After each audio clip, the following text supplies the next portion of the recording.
Well, in 1.5 weeks, I will go to Suriname, and there they speak perfectly Dutch, except for one thing, they always call you Mr.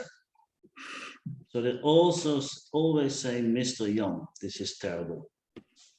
So please don't do it. Don't do it. Just say Jan. Окей, I got it. Кожного разу, коли спілкуються з Яном німецькою мовою, то його також називають містером, і йому це не подобається, просто називати Ян просить. So in Holland, it's quite simple. Either you say Jan or you say Mr. van Zwieten.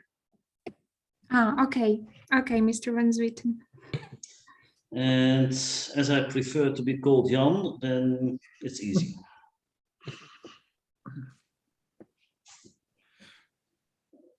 No, but this officially, if we say Mr., we will always say the last name, not the first name. Okay, it's my mistake, I'm sorry. Well, I don't think it's your mistake. It's just a different mentality, culture, or whatever.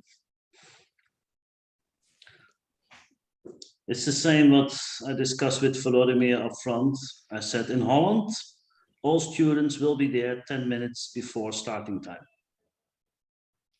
Кожного разу, коли обговорюють питання прибуття студентів, то в Новій Зеландії вони всі завжди приходять за 10 хвилин до початку заняття. This is considered to be respect to the others. І це таким чином вони виражають повагу до інших. Because otherwise you let other people wait, which is not considered to be respectful. Бо інакшим чином ви заставляєте людей чекати, і це не є дуже, що виражає повагу. Maybe we should start then. Значить, ми виразили повагу до тих, хто спізнився. Okay, so we put respect to these people who are not now with us. Well, actually, I think the Ukrainians are by far in the majority. So I have to adjust to your culture, Volodymyr. So Well, we've been waiting 5 minutes, though. It's already too much, I guess. We can start. okay, then let's start. So maybe you first start telling me how was the assignment. Можливо, спочатку ви скажете, як справи з вашим завданням. Elena, please start by giving. Олена, будь ласка, розпочніть.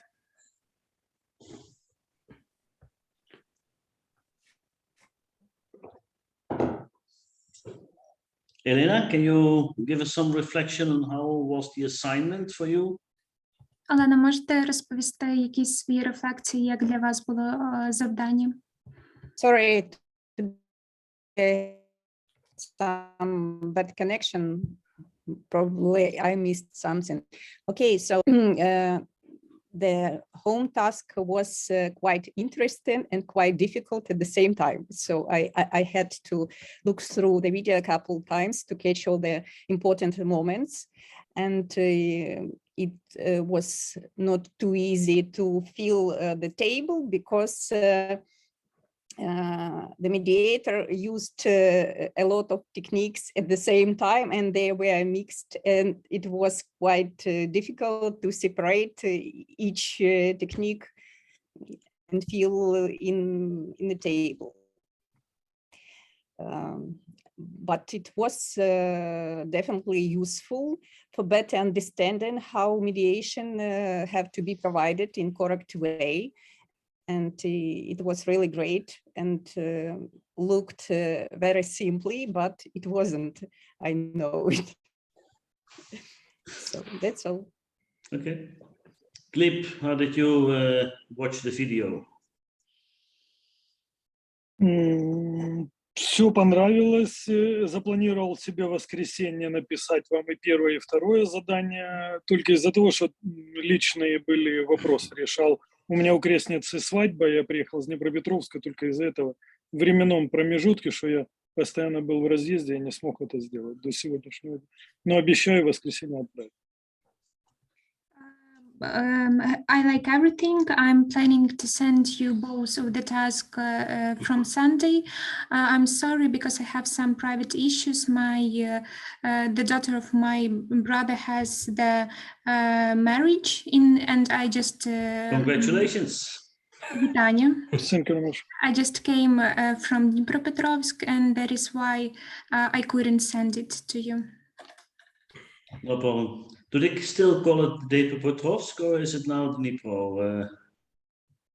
Yeah, I am former USSR, but for me, I was born in Dnipropetrovsk. Okay, well, I think the video is a very good example of how easy it must be to use the techniques. Я думаю, що в даному відео ви побачили дуже хороший приклад, як легко використовувати всі техніки. So this is not a normal exact subject like mathematics. Це не такий собі звичайна дисципліна, наприклад, як математика.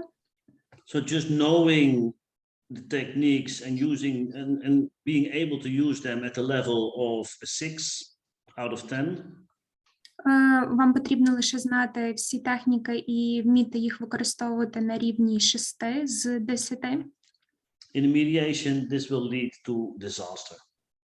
І в медіації це може призвести до халепи. So it is like driving the car. You do not have to think about handling the gear, handling those steering wheels or whatever. Це так само, як вести машину. Вам не потрібно обдумувати абсолютно всі можливі чинники, які впливають на це. So therefore, practicing is the most important thing.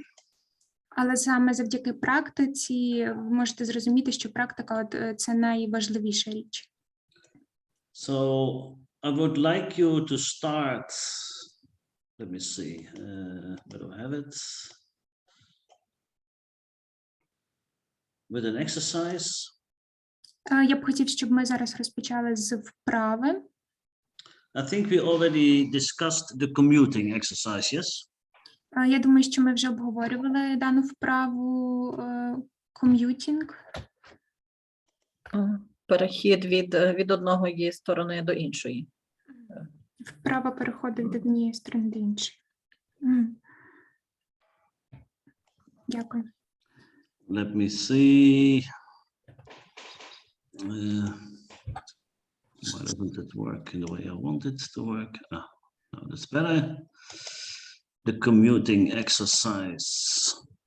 Let me share the screen. Maybe you recognize it.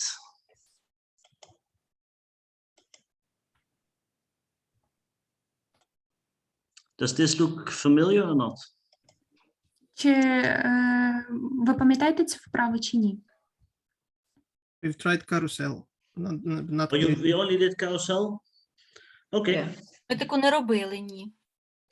Then I now would like you to do this exercise, the 1-minute commute exercise. Зараз ми розпочнемо робити цю вправу. I think you will remember what is commuting. This is one of the techniques. Це саме є вправа, яка складає в себе одну з технік. Meaning going from one person to the other. Вона означає переходу від однієї людини до іншої. And some aspects are very important in the commuting. Деякі аспекти є дуже важливими в даній вправі. Who can help me? What is the purpose of the commuting? Хто пам'ятає, яка основна ціль даної техніки переходу? Why do we do this? Для чого нам потрібно це робити? To share equal time between parties. And why is this important? To keep the balance. To keep the balance, to stay neutral, and especially the feeling of neutrality. Yes? Very important. And very often we go to 2 different storylines. Дуже часто ми переходимо за допомогою цієї вправи до 2 різних описів історії. And why do we do this? Why do we use two different storylines to different parties? І для чого нам використовувати дві лінії історії наших сторін? Сбор тем, которые волнуют двух сторон, то есть поднять, какие темы им интересно разобрать. You need to use this technique in order to clarify the topics that our parties are worried about and they are interested in about. Yes, but why do we use different storylines to both sides? Why not first go with one story to the one and then ask the same to the other? Але чому ми повинні саме міксувати дві різні історії? Чому ми не можемо спочатку прослухати одну історію до кінця, а пізніше вже перейти до іншої? How is this called when you go ask one question to the one and ask the same question to the other person? Як це називається, коли ми запитуємо одне питання одній стороні і запитуємо те ж саме питання іншій стороні? Підзеркалення, mirroring. Mirroring, very good. So this is mirroring. Why do we mostly, especially in the beginning, not mirror? We only mirror when it's positive. Чому ми не використовуємо цю техніку відзеркалення, особливо на початку, а ми використовуємо цю техніку лише коли це якась позитивна річ? Потому что эмпатии нет у сторон друг к другу, и они не могут воспринимать другую сторону адекватно. Это очень сильные эмоции в тот момент. Because the parties have very strong emotions and they don't have empathy towards each other. Okay, and that means it's quite difficult remembering exactly what you are discussing with the one and what you are discussing with the other. І це дуже важко постійно пам'ятати про те, про що ми обговорюємо з однією стороною і що ми обговорюємо з іншою стороною. So therefore there are two difficult things in this. В цій техніці є дві важких речі. And you must learn to balance the time in your head. Вам потрібно пам'ятати для того, щоб балансувати час в вашій голові. And remember exactly what you discuss with the one and then with the other. І пам'ятати те, що ми обговорюємо точно з однією стороною, і пам'ятати те, що ми обговорюємо з іншою. And to practice this, we have the commuting exercise. І саме для того, щоб практикувати дану техніку, у нас є така вправа переходу, ком'ютінг. То ця техніка називається ком'ютінг, так? Is this technique called commuting as well? Yep. Так. So this is the commuting, and it is exactly like this thing that you see on the picture. You go from one side to the other. Так, вона називається ком'ютінг, і ось ви можете побачити на картинці оцю річ, і це вона і транслює оцю вправу. And always exactly in the same time. Вона завжди є в той же самий час, тобто відбувається ця трансляція. So what is the purpose of the exercise? Отже, яка є основна мета даної вправи? We have to learn to divide our attention over the people. Нам потрібно вивчити, пам'ятати про те, що нам потрібно відділяти увагу обидвом сторонам. We have to learn how to control the time. Ми за допомогою цієї вправи вчимо, як контролювати час. We have to learn to memorize everything which is said. Ми вчимо запам'ятовувати все, що було сказано. And the same thing as we did in the carousel, we have to get the routine of questioning and summarizing. І ми призвичаємося до такої рутини запитань і підсумків. So, this is not a mediation. Отже, це не є медіацією. And these are two completely different storylines that have nothing to do with each other. І ми тут будемо мати дві різних лінії історії, які не мають нічого спільного. So, you have constantly 1 minute per person. Ви маєте чітко 1 хвилину для однієї людини. But you're not allowed to use your clock or your watch or whatever. Але вам в той же час не можна використовувати ні годинник, ні телефон, тобто нічого. So unfortunately, in the digital, most people have the clock on the computer. На жаль, зарашній час більшість людей мають годинник на комп'ютері, But try not to use it. але намагайтеся не використовувати цього годинника. If you really want to challenge yourself, cover it. Якщо ви хочете дійсно себе випробувати, закрийте той годинник. We do ask in the same way as in a mediation. Ми будемо запитувати в такий же самий шлях, як у медіації. So the way of questioning is the same. Отже, сам метод запитань буде такий самий. And as a storyteller, you can play with it. If they ask the wrong questions, just shoot them, kill them. Але так як ви будете розповідати історію, і коли вони будуть запитувати вас інші питання, переставайте відповідати на них, вбивайте їх, ці питання. So if they ask a closed question, they only get a yes or no. Якщо вони будуть запитувати саме закритого типу запитання, не відповідайте на них, тому що ви отримаєте відповідь лише так або ні. If they forget something you already told them, then you will be angry with them. Why didn't you remember? I told you already. І якщо хтось буде забувати про те, що вже було сказано раніше, вони будуть злитися на вас, тому що вони щойно це сказали.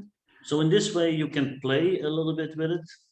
І таким чином ви можете погратися за допомогою цього. But as there are two completely different storylines, Але так, people do not react to each other. Але так як там буде дві абсолютно різні історії, люди не будуть реагувати на один одного. So there's a wall in between. В нас є роль посередині. So person A is telling something completely different than person B, and there's no connection. І людина A буде розповідати абсолютно щось інше, що буде відрізнятися від того, що буде розповідати людина B. So for the people who do the role play, person A and B, Для тих людей, які будуть грати ролі, люди A і B, just in the same way as we did with the carousel, you think about the story. вам потрібно буде робити те саме, що ми робили в грі «Карусель», думати про історію. So for example, I will say, okay, yesterday was a very tense day. Наприклад, я буду казати щось таке, як от вчора був дуже насичений день. And Jana will play with me and she says, here in Spain, it's very hot. I'm sorry, could you repeat, please? Jana, who just joined us, will say, she's living in Spain, she will say, it was yesterday very hot. А Яна, яка щойно долучилася до нас, вона живе в Іспанії, вона скаже, що вчора було дуже спекотно. So we both start with only one remark. Отже, ми двоє розпочинаємо лише з однієї ремарки, з однієї фрази.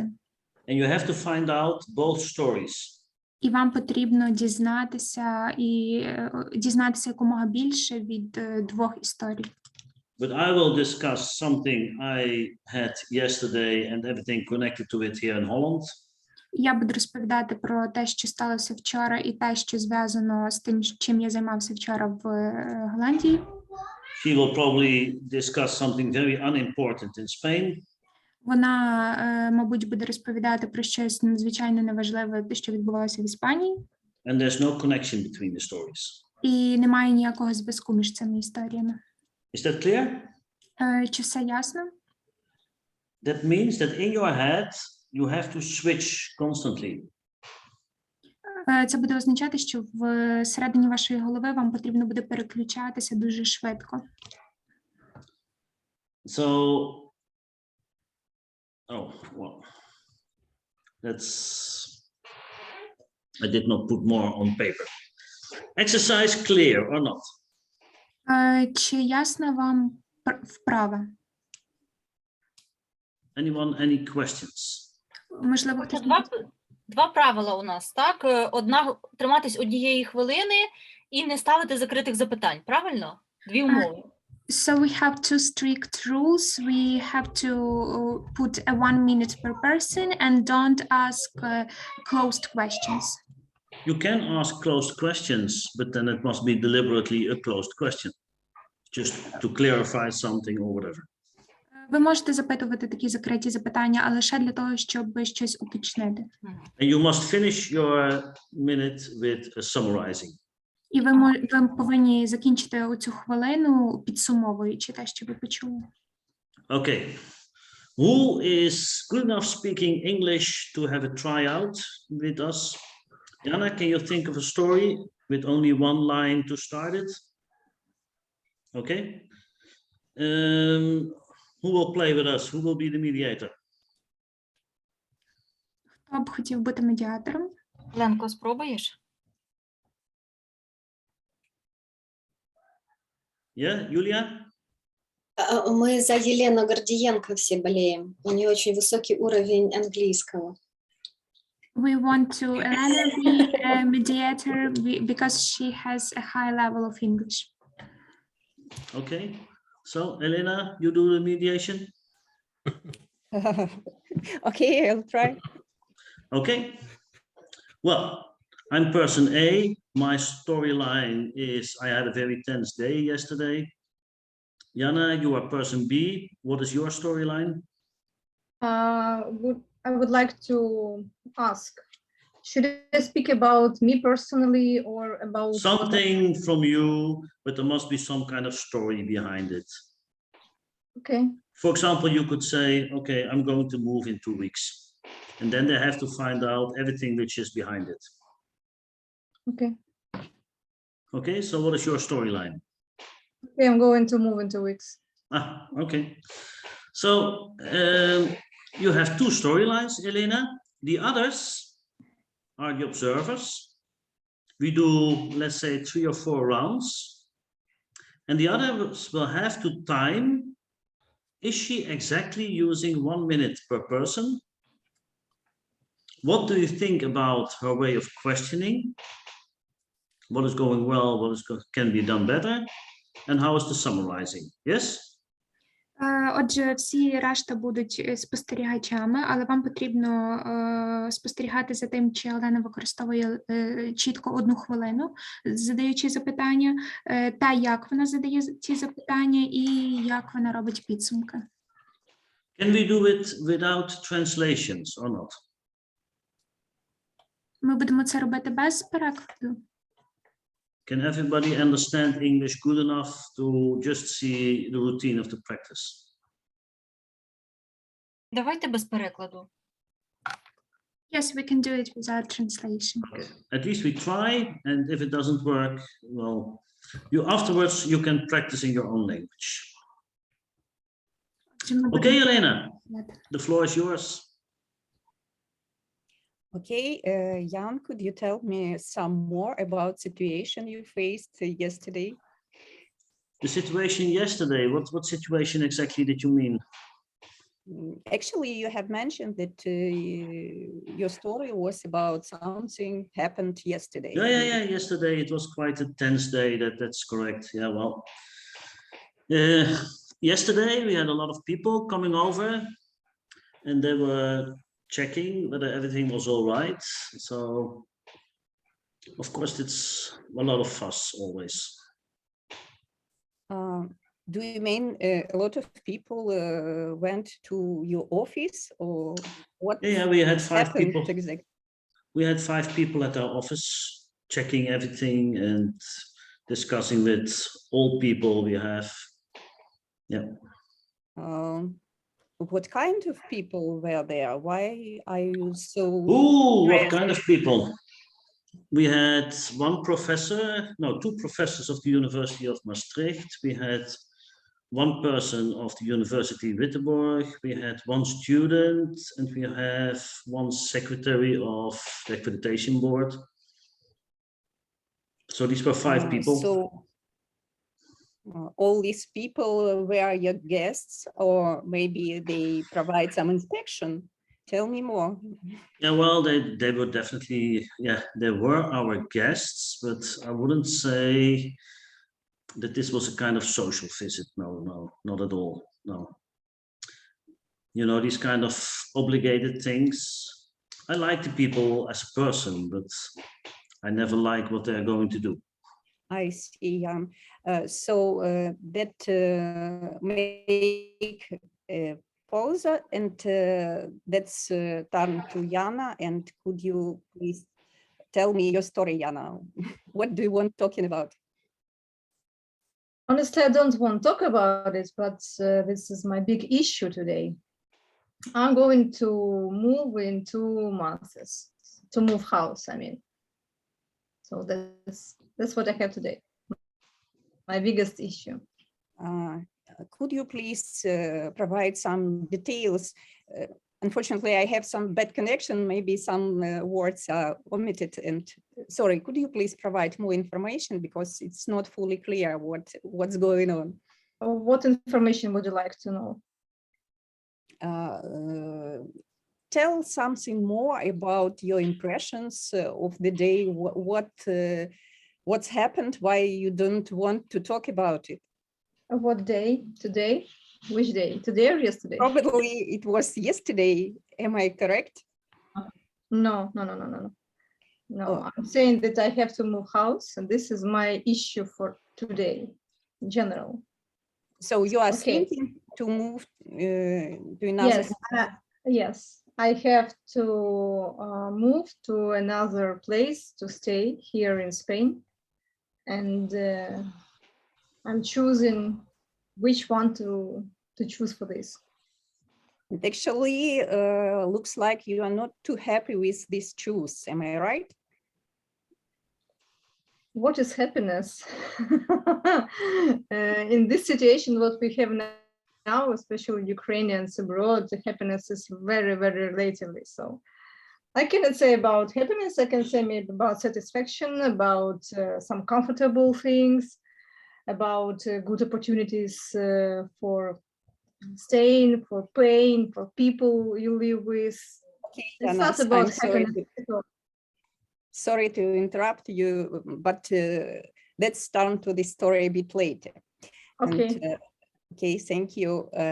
Jan, could you tell me some more information about your guests? Because it looks like you were not happy with this meeting. What's went wrong with it? No, nothing went wrong. Fortunately, everything went perfect. But why are you so stressed and maybe a bit disappointed? No? No, did I say disappointed? No, it's sorry. I mean, you're saying that I'm not happy with it. You say that I'm disappointed. I cannot remember saying this. Why do you think so? Why do you think so? Okay, my mistake. Sorry. So could you please? But why do you have this impression? Just curious. Maybe it's because of some problems with English and with translation. That's all. So I apologize for it. Could you please? No apologize needed. No problem. So your day was stressful. Am I correct? The day was very stressful. Yes, fortunately, not that much for me, but yes, it was a very stressful day. But yes, we were in the end. We were not unhappy, so to say. Okay, so that's you wasn't disappointed, you were stressed. The day was quite difficult for both sides and mostly for other sides, for your guests. No. Did I say this? No, I'm just trying to summarize. So then, of course, it was not stressful for them. They just had to ask. They were just like mediators. They were just asking questions, and they get paid €2,500 for one day. So why should they be unhappy with it? I see. Okay, so it was a mediation, but it was No. I said it is like a Like mediation. mediation. A lot of Are questions. you listening to me, or what is this? Okay. I mean, do you not have any connection with the computer, or what is it? Or is your English that bad? Okay. So let's turn to this topic a bit later. And could you please, Jana, tell me more about your issue? Of course, I And, can ask. I will tell you everything. What are you thinking of? What kind of place you're looking for? Could you please share this information? I'm thinking for place, I don't know. The most important, the parking, to be there. The second, not maybe the second, I don't know what is the most important, it does matter, but people with who are gonna live, or better without people at all, to be there alone. Maybe some other criteria, and to stay there for nearest couple of months, like this. And do you have some ideas where do you? I have many ideas already. And do you have some concrete proposals? I have some concrete proposals and some proposals which are not confirmed yet. I see. Okay, thank you very much. So Jan, let's turn back to your situation. And could you please give me an idea what went wrong on this meeting? I mean, why you are in so mood? Did I say anything went wrong? I mean, everything fortunately went perfect. I mean, Okay. nothing went wrong. Okay, so I find this kind of annoying, sorry. so I see. Okay. How can we resolve it? So what can I do to? Well, please pay some attention and listen to what I say. Okay, please. I'm listening carefully. I'll do my best. Doesn't show, but okay. Okay. So what was the meeting about? It was an accreditation process of our master, of one of our masters. And was everything okay? All the Well, did you ever experience such a session with an accreditation board? actually, yes, it was a long time ago, and I haven't any memories at all, almost. Well, I can tell you, never everything is okay. That's impossible. And even if it would be, then they would say you do not have enough self-reflection. So whatever you say, they will never say everything is okay. The question is it good enough? Is it good enough to keep your accreditation? Yes or no? That's the whole thing. In the end, of course. I see. So let me summarize that yesterday you have accreditation process, and it wasn't too simply, it was good enough. And actually you have passed it. Did I say this? No, you didn't. So what use is it that I say anything? I mean, if you constantly do not, you make your own, why do you not tell my story then? Maybe it's better. So let's turn back. Yesterday you had qualification, and it wasn't, it was good enough. That's all. That's what you said, correct? Actually, it was quite good. It was really good.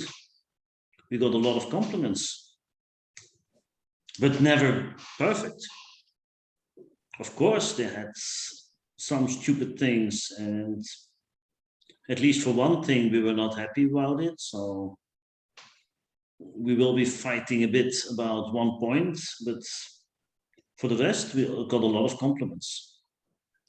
I see. So you got a lot of compliments. It wasn't perfect, and you have 1 point for I discussion. said it is never perfect, but it was as good as possible.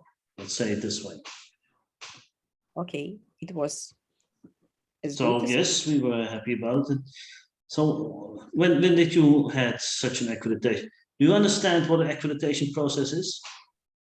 yes, more Okay, or less. maybe you can describe about it. Okay, let's turn to Jana, and I'll be back with some comments. Okay, thank you. Jana, could you please tell more about the proposals you are considering? We stopped at this point, am I right? I don't remember where we stopped. Actually, you mentioned that you have, for you, it's important to find a place with parking place with... No, parking is important, but not the most important, let's say. Yes. The most yes. important is people and conditions, of course. And So, yes. you would prefer to find a place where will be... I would prefer Spain to support Ukrainians more, because now they don't support at all, and I'm not agree with it, and that's why I think this is a very stupid situations for all our refugees comparing with other countries. So I don't want to say bad words and any bad words about Spanish, let's say, support of Ukrainians, but we have what we have. So you have situation when the Spain authority don't support. They don't support anybody. And even the money that the European Union provided for Ukrainians, for accommodation and for all the rest are not, haven't, let's say, reached the goal, I mean us, and I have doubts that it's gonna happen in future. So I'm really upset with it. I see. So you are upset about the situation, and you are not fine with such the support level that Spanish authorities... No, I am fine. Me personally, I'm super fine. I live in a very good conditions. I have a lot of support from people. And I have several options where to move in Spain and abroad also. It's not only Spain. So me personally is very well. I'm very lucky, but I'm talking in general, the situation. I'm upset about the situation in general. About myself, I'm very happy. Fortunately, I have good friends. And okay, I get you. Okay, thank you. So your situation is good, but you upset in general, but still have some options. Still have some headache, let's say. Okay, let's turn to our conversation a bit later. Thank you. Jan, we stopped at Okay, thank you, Elena. Can we have an applause for Elena? Great. How was it, Elena? It was difficult because it is quite difficult to think about everything in own language and try to translate everything. And it's naturally, I use different words. It was difficult to memorize everything. It wasn't difficult to switch from translation all the time and couldn't catch the important moments. And I am 100% sure I didn't follow the timing. So it was 1 minute and 2 minutes and 3 minutes, and it is quite hard to cut the conversation and change the personality. Okay, maybe we can have translation again. Я Анастасия, сказала ты о том, что для меня... Анастасия или я? Oh, Elena can translate for herself. Maybe that's just as easy. Я сказала, что было очень сложно, ну, потому что думаешь на одном языке, было очень сложно переводить и находить подходящие слова, и ну, в этом плане очень было сложно суммировать все, потому что ну, вот не находились нужные слова, чтобы повторить все в точности. И было несложно переключаться с одной истории на другую, но вот как бы следовать таймингу было сложно, потому что очень непросто, да, прервать вот сразу беседу, потому что каждая из них может там 2-3 минуты занимать, и очень сложно вот в любой момент прерваться и переключиться. Вот этим Okay. Maybe the two sisters can give some comments. What have you seen as, how do we say it, observers of this exercise? Eugenia, Irina? Ирина. Лена очень, во-первых, аплодисменты Лене.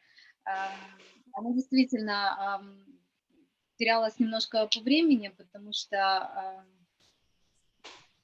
задавая вопрос, она тоже ожидала, когда вы скажете. То есть время тратится, ты не отслеживаешь, сколько по времени ты задаешь вопросы, сколько по времени затрачивается, чтобы человек тебе ответил, насколько это будет широко или нет. И нужно ли задавать там какой-то последующий вопрос, чтобы вы расположить к себе этого человека. So Olena, while was asking some questions, she was losing a lot of time, and actually it's really hard to understand which exact questions you need to ask each person and how to divide it. Плюс играет роль, в каком настроении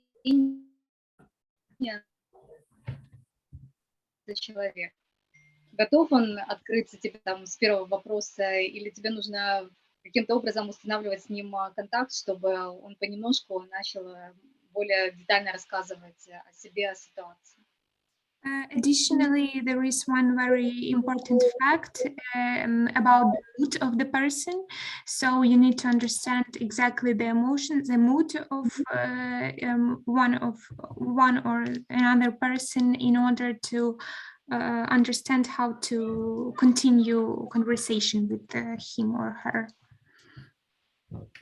Первые 4 вопроса занимали по 2 минуты. First 4 questions were for 4 minutes. 4 хвилини? 2. I'm sorry. First 4 questions lasted 2 minutes.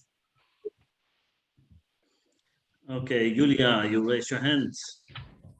Да, я заметила очень много личной оценки и интерпретации.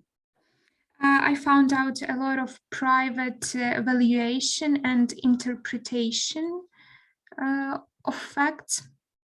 Что вызывало у вас очень много раздражения и гнева, о котором вы давали понять своим эмоциональным фидбэком. Because of that, I could see a lot of emotional annoying and like emotional feedbacks from you because of these questions. Yeah, and of course, Jana is even worse on this. But it's terrible to have a client like Jana, I can imagine. У меня сложилось впечатление, что не был задан вопрос, о котором вы бы хотели рассказать. I found I'm thinking that you wanted to be asked a question that Olena didn't ask you. Okay, any more observations from the others? Можливо, є якісь інші спостереження, які ще були не названі? Оксана? А мені здалося, що попри те, що Ян дратувався, Олена все одно змогла з нього дістати дуже багато інформації, тому що він, намагаючись її виправити, якраз розказав все, що було потрібно дістати з нього. I think that despite the fact that you were annoyed by some of the questions, by this annoying, you gave Olena a lot of information, additional information that she found out. Тобто ціль була досягнута фактично. So in general, the aim was launched. Well, you could say it like this, but probably I would have walked out if I would have been sitting there voluntarily. Так, дійсно, це могло би спрацювати, але це би не працювало, якби я був на цій медіації з власної волі. Can you imagine having a birthday party and talking to a person? Можете уявити собі, будучи на вечірці дня народження і розмовляючи з людиною? And I'm trying to tell something about yesterday. І я намагаюся щось розповісти їй про вчорашній день. And the person will do it like this, constantly annoying me by not remembering what I said or just making up own words in it. І якщо мій співрозмовник буде роздратовувати мене і не пам'ятати про те, що я вже сказав, або вигадувати щось. In this birthday party, I would definitely say, oh, sorry, I have to get a drink and then never come back. І на цій вечірці дня народження я скажу точно, вибачте, але я повинен покинути. Okay, in general, but Elena, it's a very difficult job, so you didn't do a bad job, so okay. В загальному, Олена, це була дуже складна робота, і вони зробили погану роботу. But be aware of the time. Але будьте більш спостережливі стосовно часу. What you didn't do was summarize after each block. Те, що ви не зробили, це підсумування після кожного блоку. And then you get a very strange situation. І в такому випадку ви отримуєте дуже таку дивну ситуацію. You ask me a question and I answered you something. Ви запитуєте мене запитання, і я вам щось відповідаю. And then we started fighting about something. І ми тут починаємо злитися один на одного стосовно чогось. And without solving it, you say, okay, we will come back to this later and now go to Jana. І без вирішення таких суперечок ви кажете, гаразд, ми поговоримо про це пізніше, я зараз переходжу до іншого блоку запитань. What will this do to my feelings at that moment? Ви уявляєте, що трапляється з моїми почуттями в цей момент? You leave me with unsatisfied needs. Ви залишаєте мене без задоволених потреб.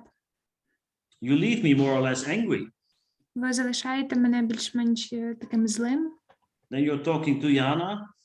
І тоді ви говорите з Яною. And in my head, I'm getting more angry all the time.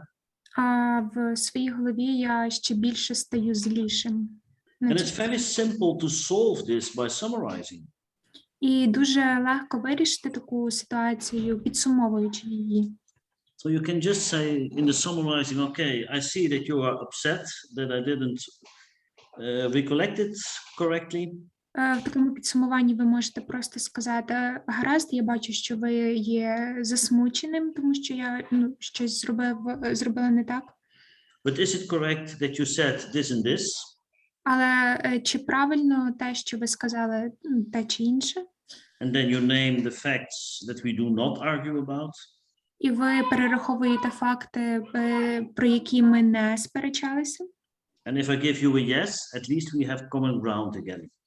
І я тоді вам відповідаю так, і таким чином ми будемо мати щось спільне для майбутньої розмови. So after each block, you do the reflection, both on facts and emotions. Отже, після кожного блоку запитань вам потрібно робити такі рефлексії і на факти, і на емоції. Yeah? May I ask a question? No? Thank you. If we have to summarize emotion, but we don't have to name this emotion unless the person confirm, yes, I'm very angry, or unless he say, if we didn't speak about emotions, should we do this or not? Well, she could have said, okay, is it correct that you're very angry about this? Or do I see correctly that you're annoyed by my making mistakes? So you can do it as a question. Mm-hmm. And then I can say, okay, yeah, of course I am. And then she can say, okay, I apologize and I will try to do different or something. But just ask about the emotion and then either the other confirms or will say, no, not at all, but, and then he or she will state the real emotion at that moment. Okay, One other thing is that you could see that all her questions stayed in one track. Інше, що ви могли тут замітити, що всі запитання, які задавала Олена, були в одному напрямку. She didn't go wide, wider, widest. Вона не йшла за допомогою технології ширше, ширше і ще ширше. So in my story, it's a story of more than half a year of preparation to this accreditation. В своїй історії я згадував про більше ніж півроку до підготовки до цієї акредитації. Already today, more than 150 calls about all kind of follow-up things. І також різноманітні дзвінки і речі, які виникали під час. All the people in the organization involved, teachers, staff, students, firms, companies, everyone. And of course, a lot of emotion also between them. В такій акредитації, в такому процесі взагалі залучено дуже багато людей, і студенти, викладачі, професори і так далі, і залучено також дуже багато емоцій між ними. But you never get there because you're just focusing on the one thing. Але фокусуючись лише на одній речі, ви ніколи не дізнаєтеся про ті чи інші речі. So make sure you go wider and ask more broad. Тому намагайтеся запитувати питання якомога ширше. André, question or remark? Моє запитання таке, Ян. От з вашого особистого досвіду, у вас, напевно, в якихось медіаціях була одна зі сторін, яка вам була неприємна і дратувала вас. Як ви тоді залишаєтесь нейтральним? Jan, I would like to ask a question based on your own experience. Maybe throughout your mediation process, you have some sides that you didn't like personally. So how did you stay neutral in that way? You don't have to stay neutral. Вам не потрібно залишатися нейтральними. But the parties must think that you're neutral. Але сторони повинні думати, що ви нейтральні. Yeah. So, but for myself, each 5 minutes, I ask myself the same question. Але от з цієї сторони я хочу сказати, що кожних 5 хвилин я запитую себе одне запитання. Is it for me possible to stay out of it? Чи можливо для мене залишатися осторонь цієї ситуації? I mean, two perfect strangers come into my room. Я маю на увазі 2 абсолютних незнайомці приходять до мене. So 10 minutes ago, I didn't even know they were existing. І 10 хвилин тому я навіть не знав про їхнє існування. So why should I care about these people or what they are saying? То чому ж я повинен переживати про цих людей або про те, що вони говорять? Except for my professional role as a mediator. Окрім моєї професійної ролі як медіатора. Yeah, so constantly think about this, step out, step out. Отже, намагайтеся завжди робити ніби крок назад і виходити з цієї ситуації, коли ви стикаєтеся з таким. And to me, this is the same as I had in sports. Для мене це те ж саме, що коли я займаюся спортом. I mean, you're standing there and let's say you're playing golf. Наприклад, ви стоїте і граєте гольф. And you have to make a shot just in front of the terrace with, let's say, 50 people sitting there. І вам потрібно зробити удар в терасу, в область, де стоять 50 різних людей. And then there's water in front of you. І перед вами також є вода. And you're so afraid to hit the ball in the water and to be the laughing stock of all these people. І ви настільки налякані зробити удар таким чином, що вода може обризкати людей. So you stand there addressing the ball. І, отже, ви стоїте там, дивлячись на цей м'яч. The moment you have this thought in your mind, you have to step back. І в моменті, коли ви починаєте переживати про те, що може таке трапитись, вам потрібно зробити крок назад. Then you focus completely on the perfect shot to the place you want to have the ball to. Вам потрібно сфокусуватися лише на ідеальний удар до місця назначення цього м'яча. And you step forward and you make the shot. І ви стаєте назад і робите цей удар. But each moment when you think about the audience, Але кожного разу, коли ви будете думати про людей, про аудієнцію, яка там стоїть, you step back again. вам потрібно виходити з цієї ситуації і робити крок назад. So constantly during the mediation, you must be aware of what you think and get back to neutral. Отже, в процесі медіації вам постійно потрібно ловити себе на думці про те, про що ви думаєте в даний момент, і залишатися нейтральним. And sometimes this might be difficult. Інколи це може здатися важко. So let's say I'm a Russian. Давайте уявимо, що я є росіянином. And I have a person with a shirt like Gleb has at this moment. І я маю людину таку, як Гліб, така, як біля Гліба в цей момент. And constantly I have to remind her, oh, this is the enemy. І в даний момент я думаю, це мій ворог. Then of course this is very difficult to stay neutral. You might even have to stop. І в такому моменті дуже важко залишатися нейтральними. Вам хочеться просто зупинитися. Yeah, so it is a very good question, Andrei. Це дуже хороше запитання, Андрій. And the only thing is you have to be aware of it. And if you feel that you're no longer neutral, І вам потрібно постійно пам'ятати, що як тільки ви відчуваєте, що ви не є нейтральними, at least you can be sure that your actions should be neutral. Вам потрібно робити все, щоб хоча б ваші дії залишалися нейтральними.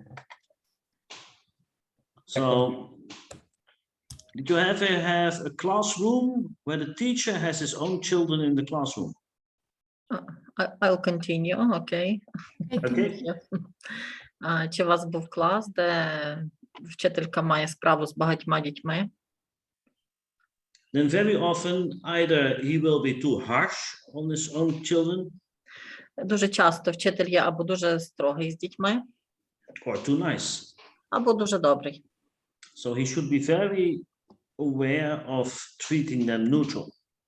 Вчитель має бути дуже уважний, щоб бути нейтральним до дітей. Okay? Well, I think it's time that you start practicing. Зараз час для вас вже попрактикуватися. So we will make groups of at least 4 people. Зараз будуть групи щонайменше з 4 людей. Можна ще поточнити правила? Повторити правила? Поточнити ще одне правило. Угу. Стосовно таймінгу.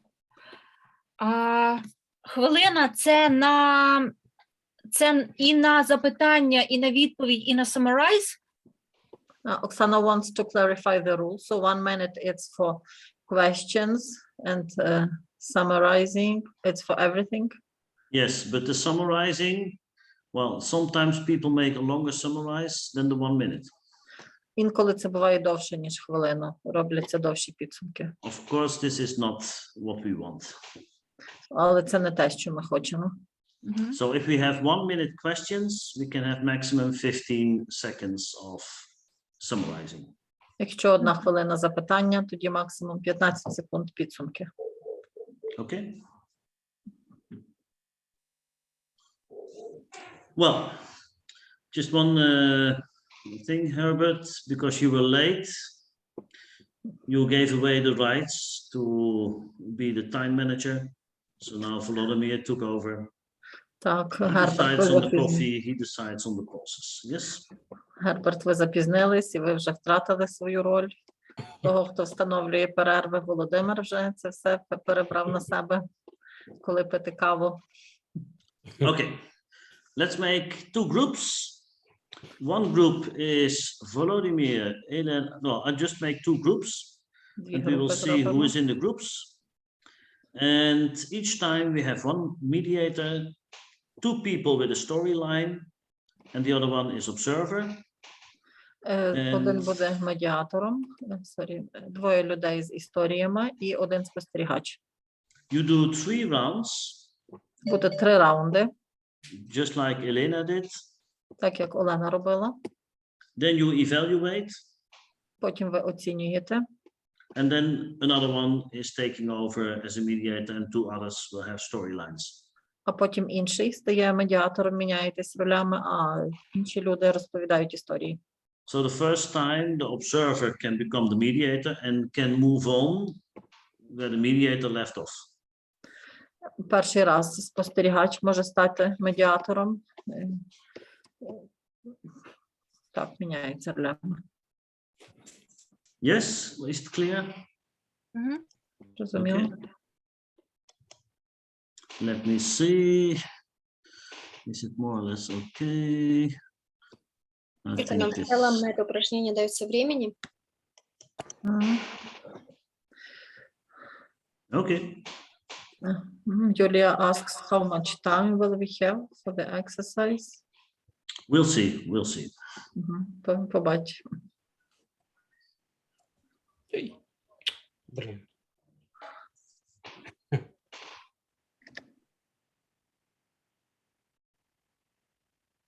Ян, можна ще раз мені включити, будь ласка? Бо десь. Are you not in one of the groups? Угу. І в другу. Okay. Let me see. Where are you? Yeah, you're in group 2. You should join.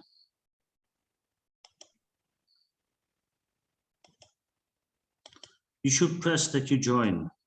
Немає у мене картинки. I have not changed. You cannot? That's strange. No. Let me see what happens. Maybe if I move you to room 1. Can you do it now? Oh, yes.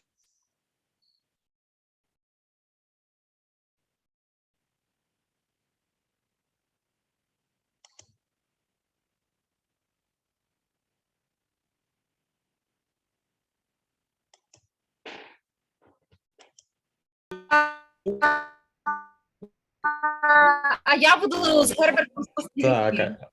Ну, багато тут, якщо чесно, але окей. Ми з Я не Гербертом готова спостерігачі. Герберт А затискає копалки не захоче. будуть розказувати спільну історію свого дня, чи як?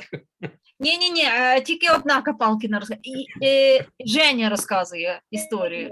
Мы тратим время. Мы тратим время. Ага. Хорошо. Вась. Юль, привет. Здравствуйте.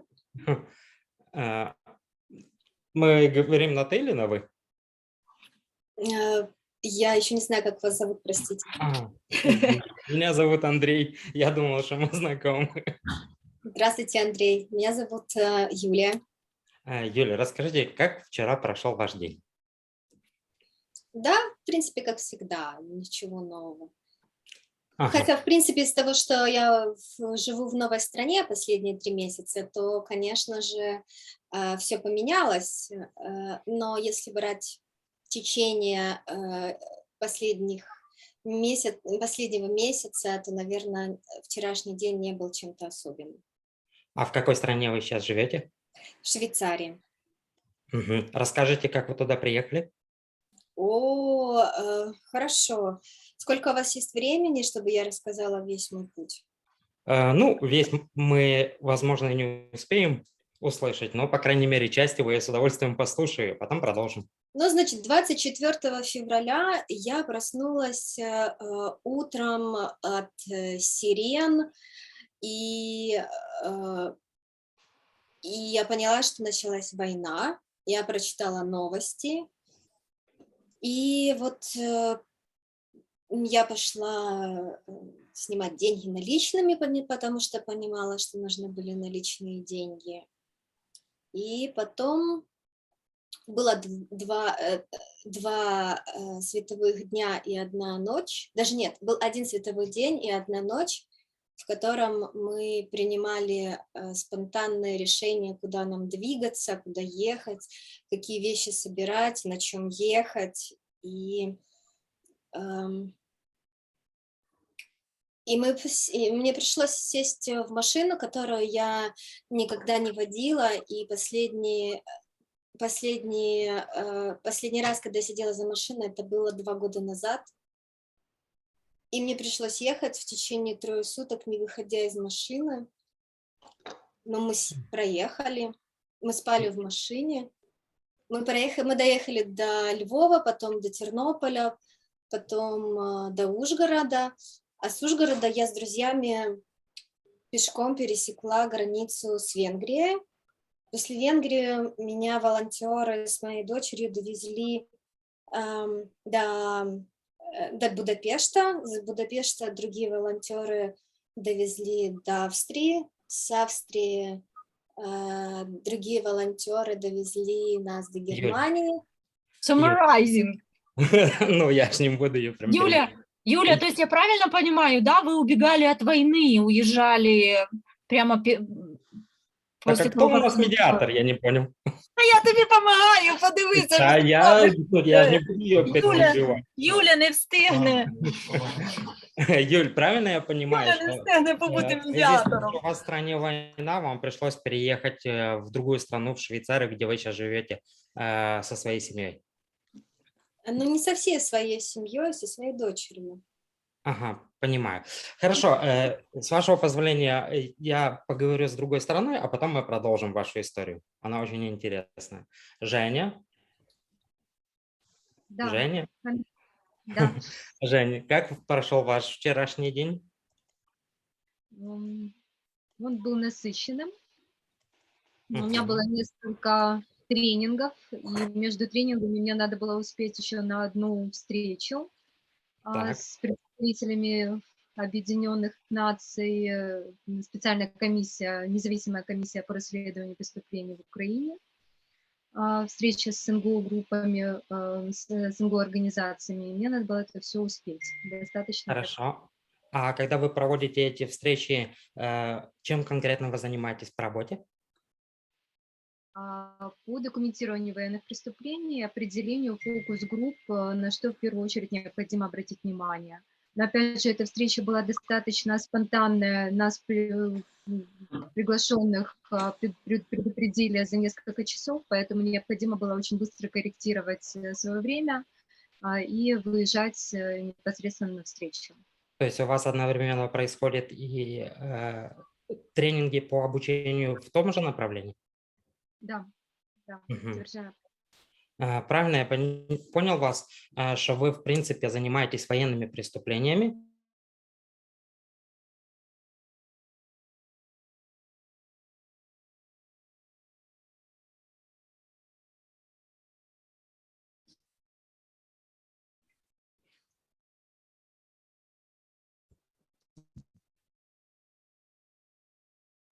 Ні, продовжуй, мабуть.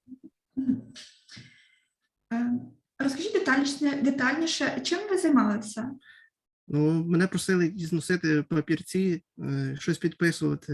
Я там в похоронне бюро також мене посилали, потім в якусь міську раду, якісь документи для імміграції, просто купа всього, рейси якісь, просто біда. Чи була у вас підтримка там? Ні, я був сам, ніякої, ні емоційної, легально була, там були ще якісь юристи, якісь були добрі люди, які допомогли в кінці кінців, але ніякої підтримки як такої. Отже, ви були в Лісабоні в Португалії, жили в квартирі, і робота у вас стосувалася того, що ви розносили листівки. Ні, це зовсім це не робота і це не листівки. Я маю на увазі, що я багато документів заповнював. Я відвідував також якусь там їхню органи місцевого самоврядування, також похоронне бюро, суд. І це була не робота, я не отримав ніяких грошей за це. Добре, дякую. Олено? Так.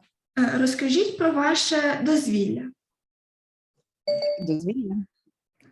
Досить цікаве питання. Як воно стосується цієї історії, не знаю, але дозвілля зараз нагадує День сурка. Нічого такого не відбувається. Тож, можна сказати, що його майже немає. Як ви відпочиваєте? Знову якісь проблеми зі зв'язком? Чутно мене? Так, вас чути. А ви нас чуєте?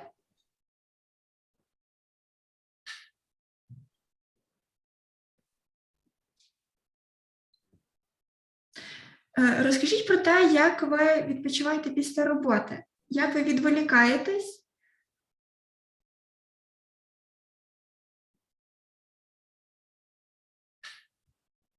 Кажу, що За роботи, то я ж скоріше відпочиваю, а працюючи. А чи є у вас люди, які підтримують вас в цьому і дають вам силу, енергію? Звісно, є так. Це мій чоловік.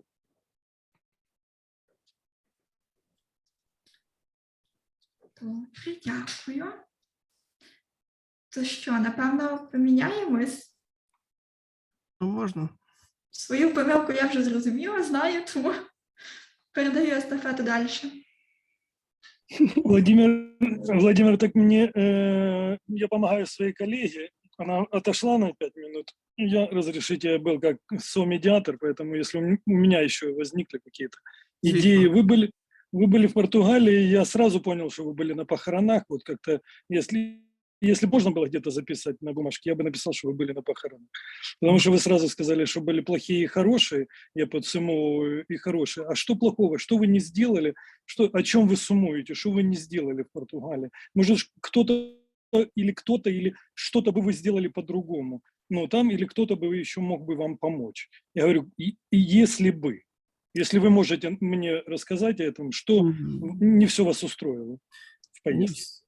Ну, сама причина поїздки була не дуже, я був задоволений нею, що такі обставини склалися. Да, але... и я сразу переношу вам свої соболезнования, если Дякую. Семенович. Але я би нічого, тобто справа зроблена, все добре, все вже залишилося за спиною, тому я ні про що не шкодую, хай все буде як лишається. Добре, що вже все зроблено. Ну, хотя бы похоронили в гробу или похоронили в мешке в каком-то? Спалили, было ли все сделано? Крематорий. Все, отлично. Все, еще, а есть ли какая-то поддержка у тех людей, с которыми вы тоже там были, вы говорите о семейной, есть ли поддержка Европейского Союза, например, в какой-то психологической помощи тех людям, которые там остались? Вы ж, я же понимаю, вы живете здесь, семья там. Я не думаю, я хочу вас спросить. Якщо є, то я не знаю про неї. Вы не знаете, если и вам это не важно, как будут чувствовать другие люди. Там, Там в связи сейчас... Які інші люди? То есть, только был ваш этот человек, какой-то член семьи, который... Все, я понял. Ну, вы сами сможете справиться сейчас. Я сподіваюся. Все, я понял. Тогда я только хочу спросить, чем вообще занимаетесь по жизни? Я працюю в кол-центрі. Колл-центры, а сейчас колл-центры работают, да? Ну, в такое время Да. какой-то там, может быть, МЧС, может быть, какая-то допомога волонтерская Ні, організація. це просто кол-центр там для, ну, можна сказати, що допомога для біженців, а також для рекрутинг в іноземний легіон. Частково Ага. відсів кандидатів. Я понял. Оце був один І- проєкт частковий. Але це не має значення до цієї історії, насправді. А мне всегда было интересно, например, ну, как колл-центр, когда много людей постоянно общаются, много ли энергии тратится вам? Или вы уже привыкли такие техники, что дают вам, ну, просто разговаривать, не беря на себя все вот эти эмоции, которые проходят в диалоге? Безперечно, багато енергії втрачається, неможливо все по скрипту прочитати там з бумажки і все. Ну, емоції втрачаються, кожен дзвінок – це людина, тому ти не можеш не витрачати емоції на спілкування з людиною. Ну, а сказалась вам вот эта поездка в Португалию сейчас на вашу работу или нет? Или вы оттожнюете, ну, вот эти эмоции, когда вы приехали, не повлияла ли эта ситуация на вашу работу? Ні, я взяв відпустку до того, і в мене кілька днів залишилось після того, щоб адаптуватися якось і, ну, згрупуватися, знову сил Тепер- набагатися. То есть Is this можно... still in the exercise or not? Or is this... Yeah? Okay. Yeah. Можно подсуммувати, что поездка, ну, была то, что можно было сделать. Вы от себя сделали все на 100%. Есть, конечно, есть моменты, которые не от вас зависели, можно было сделать лучше. И после приезда на Украину вы не чувствуете вот этого негатива и как бы нехватка энергии для вашей работы сейчас здесь, и у вас все нормально, жизнь продолжается. Так, саме так. Я. Ну, спасибо большое. Переходим к другому нашему клиенту нашей фирмы. Здравствуйте, Елена. По вашему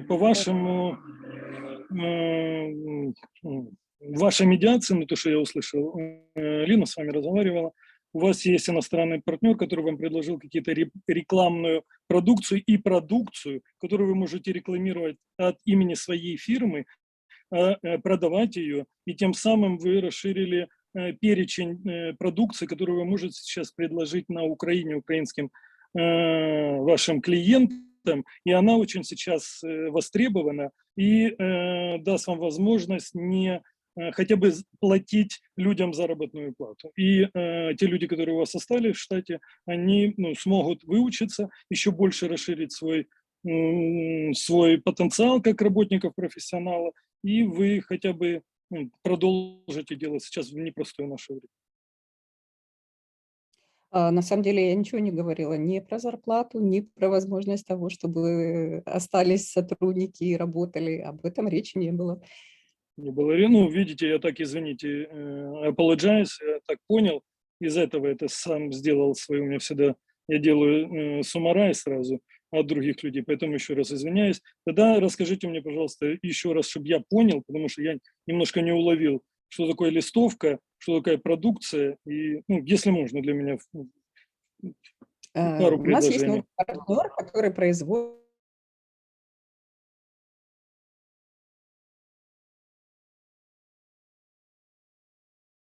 Давайте сделаем обратную связь для Андрея. Да, давайте сделаем обратную связь. Мне кажется, Андрей не спрашивал по поводу эмоций. А чому ми на російську перейшли? Слухайте. Можна Андрій? я буду російською? Ну давай. Ну, а ми ж з Андрієм україномовні перейшли. Так, Андрій не питав, мені здається, про емоції. Правда? Он сказал, Юля, емоції, ага. некомфортно, сделал что-то, вам комфортно жить в Швейцарии. Он сказал это определение, но это не звучало от меня, то есть я не говорила комфортно. Ну і це не зовсім про емоції. Тобто, Андрій, ти не маркував емоції. Ну і ти занадто чемний. Слухай, тобі треба щось робити, тому що... Еще я хочу отметить, не шел ты вайд, вот это вайдер, мувайдер, потому что я заметил, Юля сказала, ты говоришь, не возвращаться, Юля сказала, не вся семья, некуда возвращаться, и ты не зашел вглубь, ты не уточнил. Не, я зашел в это был вот сейчас мой вопрос, я поэтому и к ребенку заходил, для того, чтобы задать сейчас этот вопрос, но меня Оксана остановила. Can you tell me how is it going? А от Оксана нечемна. How is it going? Pretty well. Yeah. We're discussing the mistakes, maybe what was not discussed. Yeah, the missed part of Andrew's work. Okay. We told about like feedback. We tell feedback and Андрей. А для меня еще ты задал мне первый вопрос про «расскажи свое путешествие», и потом ты вернулся, когда ко мне вернулся, мы не продолжили опять про путешествие, ты мне начал про Швейцарию что-то спрашивать. И для меня это оказалось, что, камон, это что, значит, мое дальнейшее путешествие не закончено, и тебе это безразлично. То есть кусок ты мне перебил, перешел к другому, но не вернулся. Я зробила. Не вернулись, короче, и меня вызвали эти эмоции, что, ага, значит, это было неинтересно, так какого хера вы спрашивали? Вот так вот. Вы просто очень подробно рассказывали. Я боялся, что, короче, что ты сейчас продолжишь в том же духе. На самом деле было интересно. Если честно, если бы у нас было по кружке горячего какао, я с удовольствием бы слушал, как ты пересекаешь от границы к границе. Так, а Женя, ти кивала головою. Жень, ти кивала головою, ти була з чимось не згодна, чи якась ремарка, щоб ми її не загубили? Ну, в принципе, это продолжение Герберта, наверное, потому что было прерывание Юли именно по незаходу эмоций. То есть ты не дал высказаться, проговорить то, что важно для нее. Поэтому причина не возвращения в Украину, причина там может быть глубже какая-то крылась. И это эмоциональная вот составляющая, которая, может быть, Юле не хватило тоже ее выразить, как мне показалось.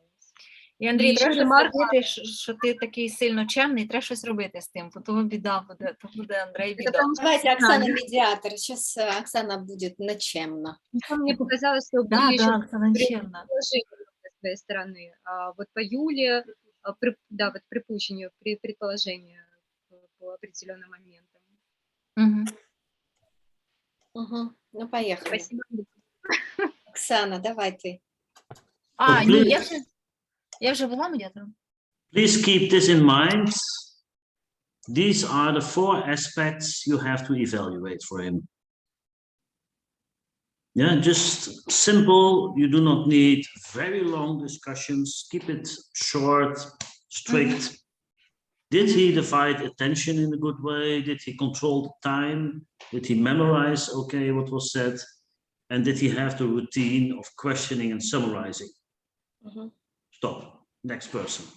Okay. Yeah, otherwise, only Yuri is, or only Andrei is now, and then the others cannot exercise. So practice, practice, practice. Я думаю, що Юля або Іра зараз. Хто з вас? Хорошо, давайте я медиатор. Давайте тоді я буду з Гербертом розказувати історію. Okay. Я прошу А хто на годиннику? Я просто не совсем понимаю, что мы делаем. Просто отвечай на мои вопросы. Рассказывай. Просто отвечай на мои вопросы. Андрію, а ти контролюєш годинник? Бо це дуже цікаво, от саме розуміти, що. Да, Юля? Okay. Да. Тобі буде зручно?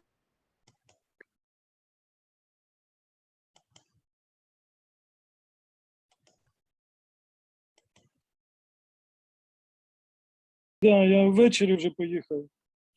Вечором поїхав вже, да. Добре, дякую. Ліна, можна вас почути?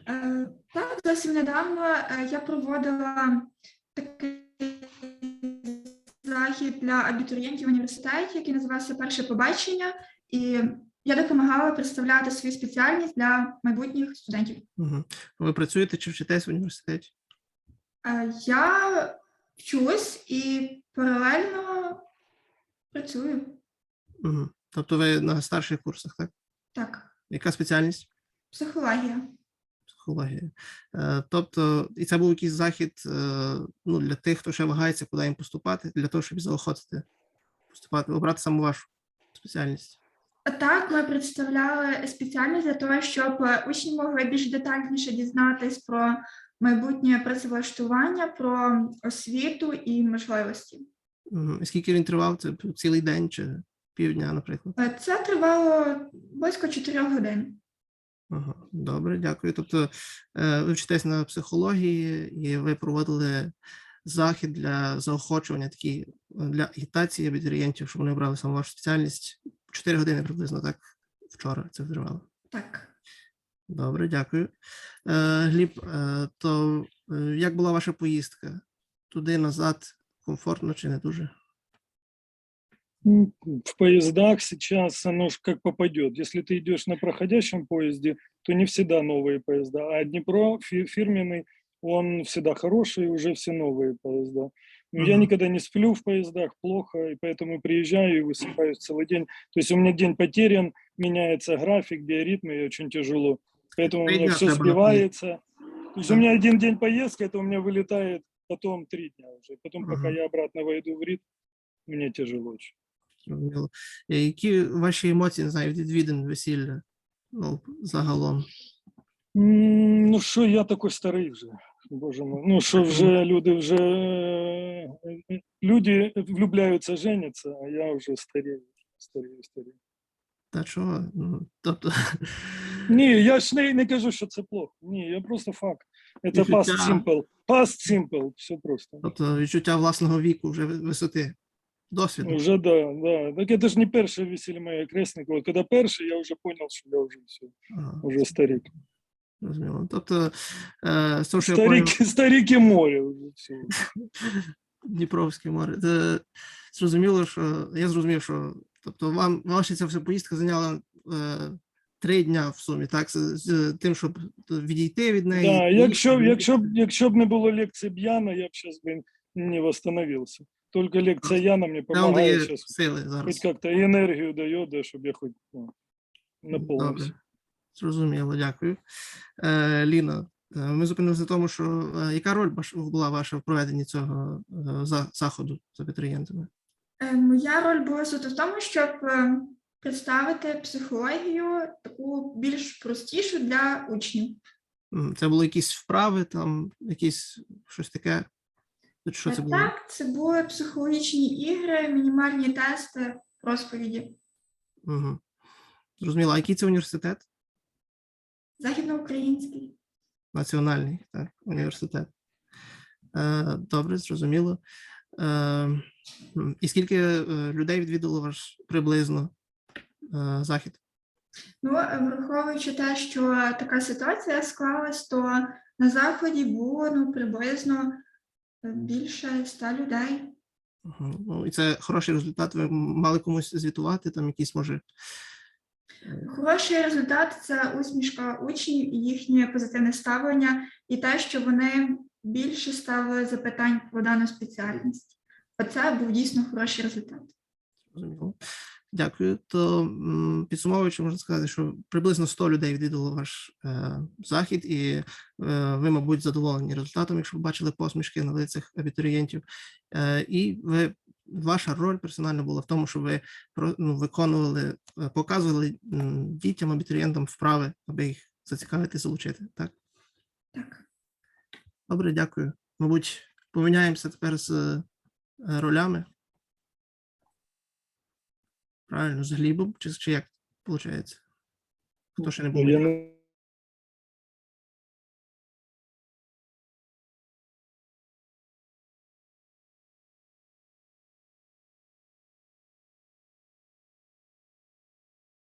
Их лиц. Возможно. Но на самом деле, Юлия, благодарю за вашу заботу, но нету сейчас на самом деле у меня в голове каких-то мыслей, которыми я хотел поделиться. У меня нету никаких переживаний, тревоги сейчас, да.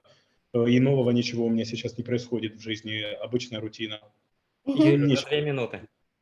Рутина. Хорошо, я услышала вас.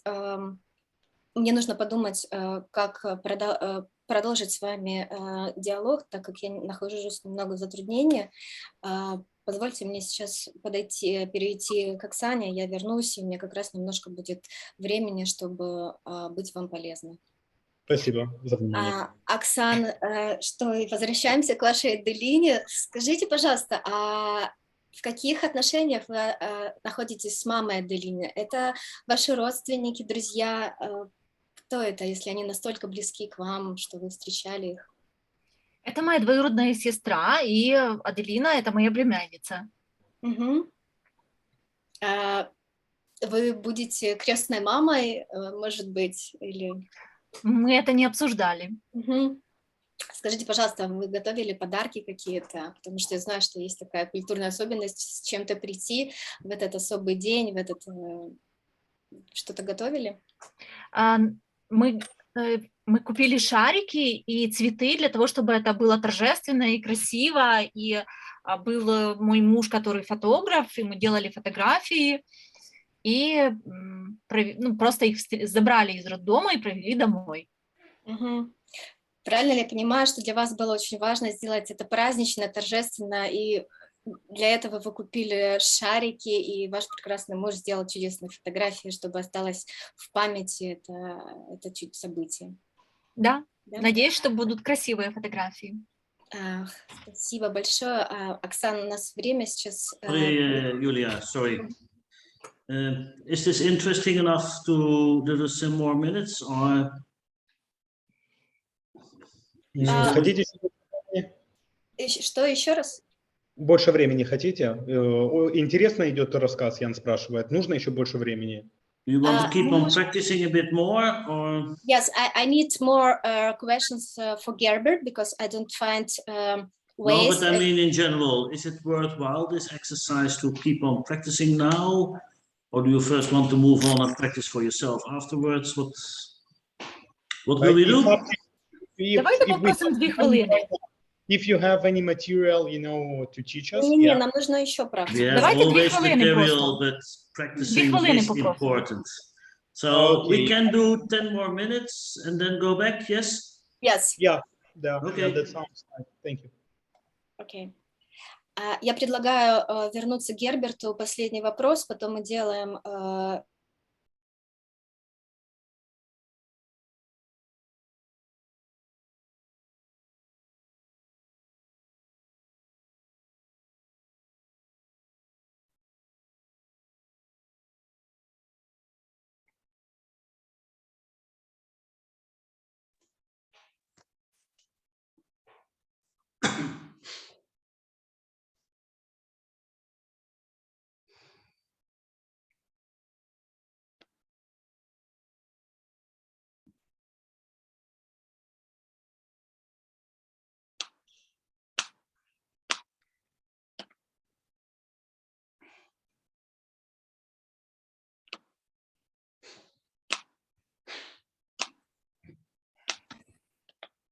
Лина, выбач, нажал нечаянно выйти, я не помню, что это надо было.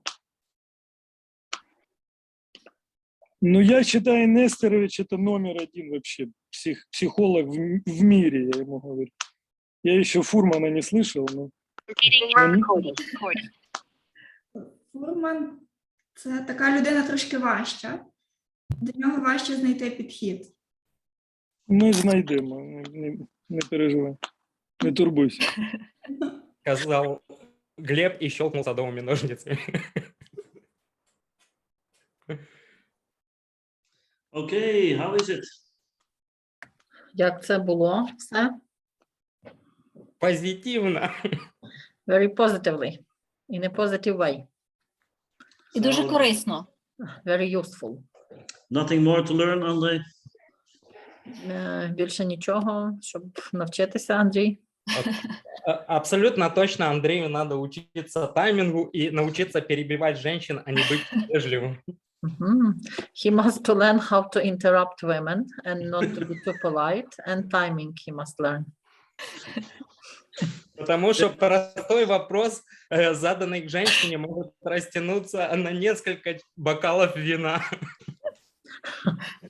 Because one question which you ask to woman can be as long as some glasses of wine. А мы должны 1 бокал выпивать в минуту. Yeah, and we must drink 1 glass in a minute. I hear that you're not neutral to women. Я чую, що ви не є нейтральним до жінок.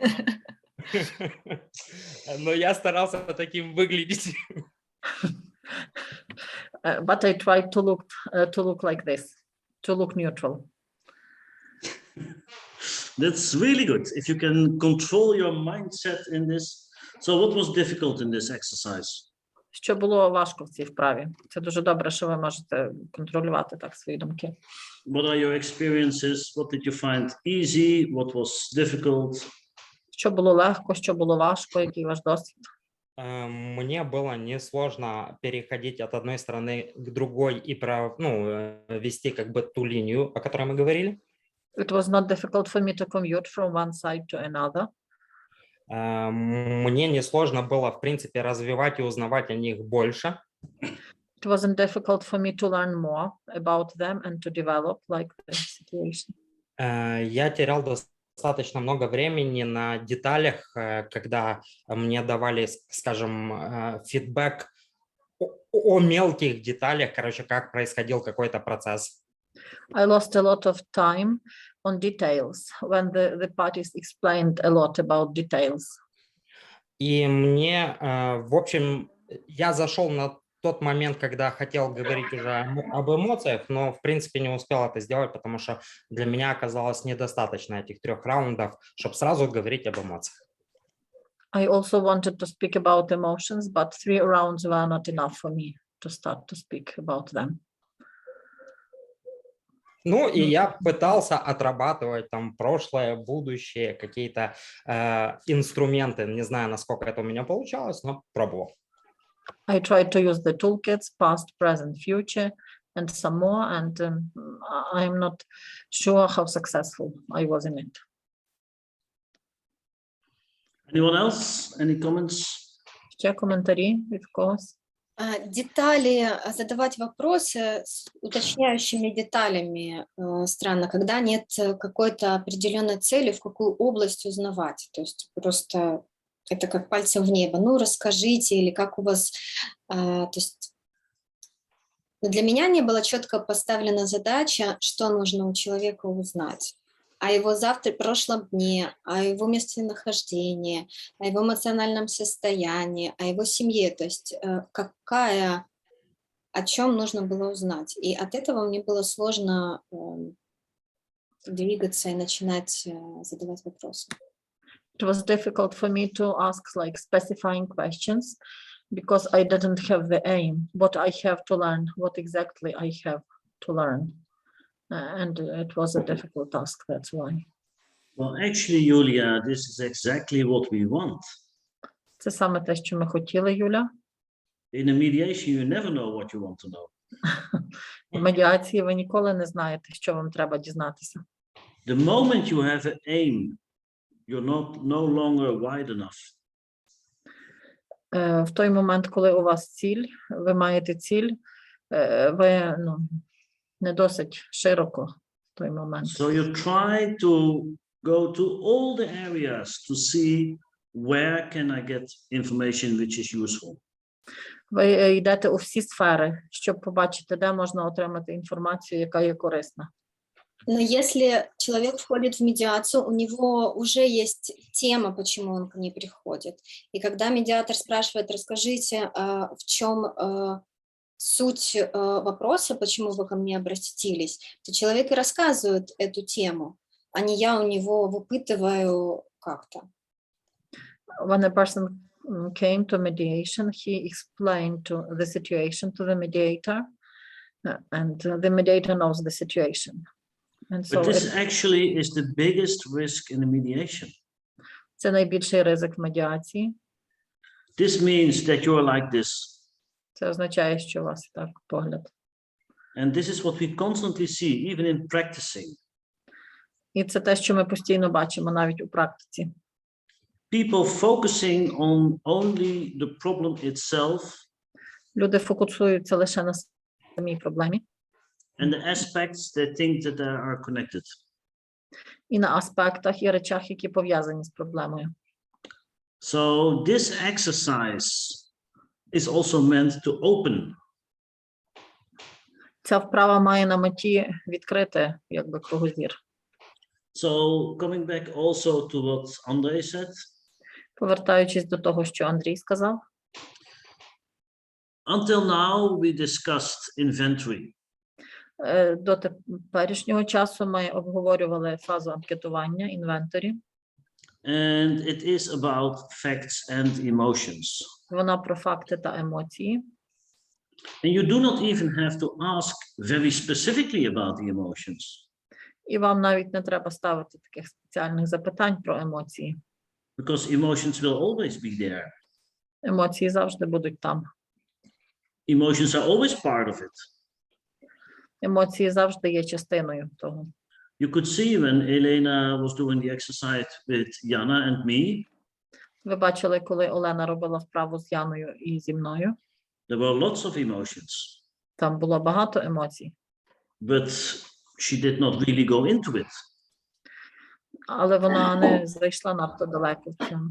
Well, let's say not enough, maybe. Недостатньо далеко. So especially in the beginning, you have to discuss the emotions. And Andre, the next step, of course, Особливо на початку ви повинні обговорювати емоції. І, Андрій, звичайно, is handling the issues.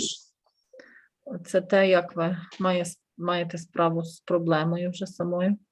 So when we are in the inventory phase, which was especially in 3 rounds, you're even at the simplest basis of inventory. Коли ми у фазі анкетування, у цій вправі ви були на самому початку фази. You cannot go into the details at all.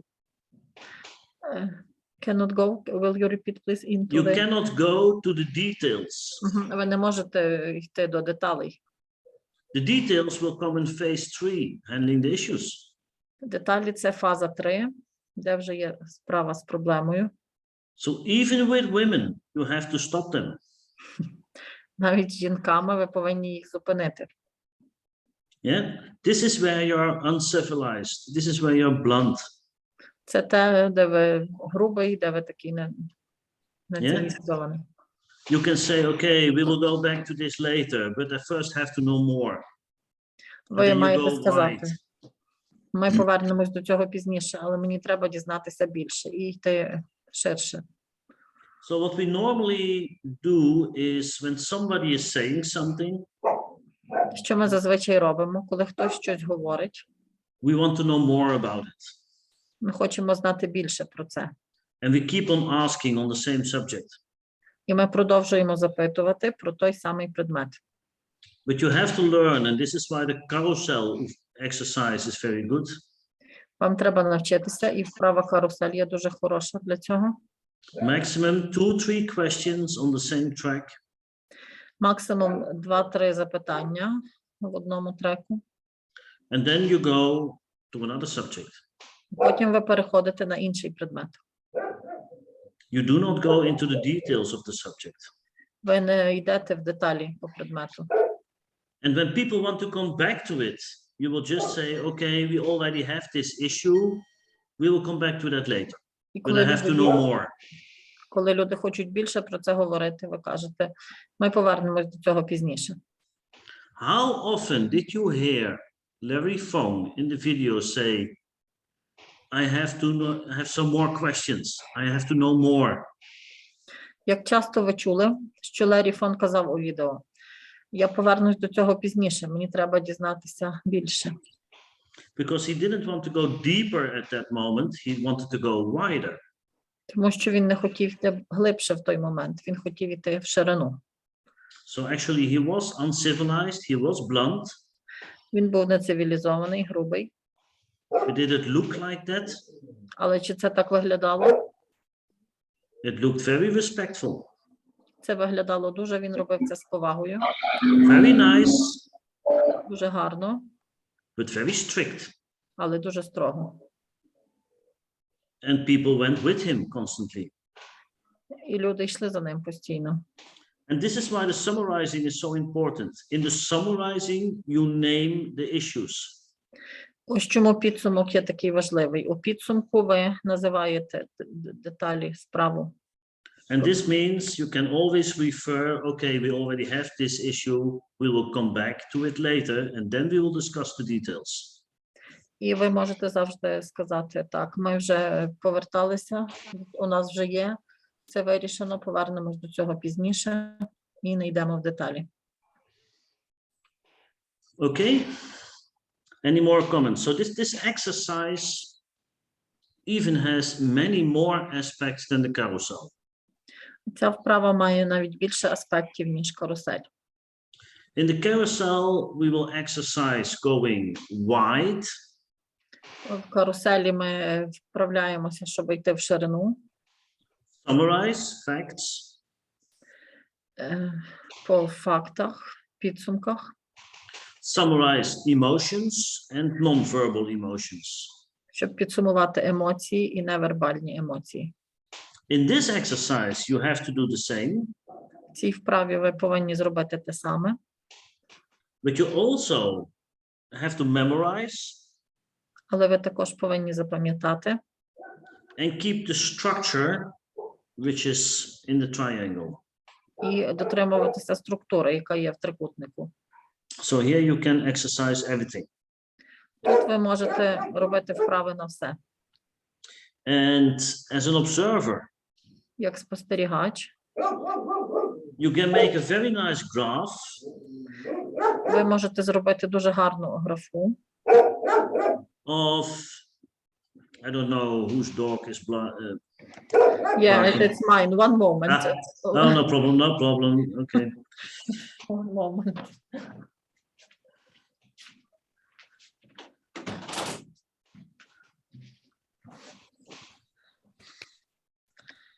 Very nice dog, fluffy one, Samoyed. Name Oscar. Well, so in this exercise, you can use the complete toolkit. В цій вправі ви можете використати всі інструменти. So for the observer, there's a big task in this one. Для спостерігача це таке складне завдання. The observer has to decide what questions are asked on facts. Спостерігач повинен вирішити, які питання задавати по фактах. What questions are asked on emotions? Які питання задавати по емоціях. On non-verbal emotions? Або по невербальних емоціях. Did the person go wide enough? Чи особа зайшла достатньо широко? How many issues did the person find out? Про скільки питань ви вже дізналися? Did the person keep to the triangle or not? So stayed in the inventory phase or not? Чи особа дотримується цієї схеми в трикутнику, чи ні? Did the person keep the balance in time? Чи особа дотримується балансу в часі? Was the person lazy, stupid, homeless, and blunt? Чи була особа бездомною, тупою? So here you can practice everything. Тут можна все практикувати. If you cannot do this, you cannot mediate. Якщо ви не можете це зробити, ви не можете проводити медіацію. Because in the mediation, it only gets more complicated because people start reacting on each other. В процесі медіації все стає складнішим, тому що люди починають реагувати один на одного. Okay. Yeah, Anastasia will continue. She has no dog, or maybe she has. Okay, I will continue. Okay, well, actually, I have a simple question to Volodymyr. У мене є просте запитання до Володимира. Do we need a coffee break or will we go on? We need a 5-minute break. We need a 5-minute break. He decides that we need a 5-minute break. Okay, see you in 5 minutes. Отже, через 5 хвилин розпочнемо знову.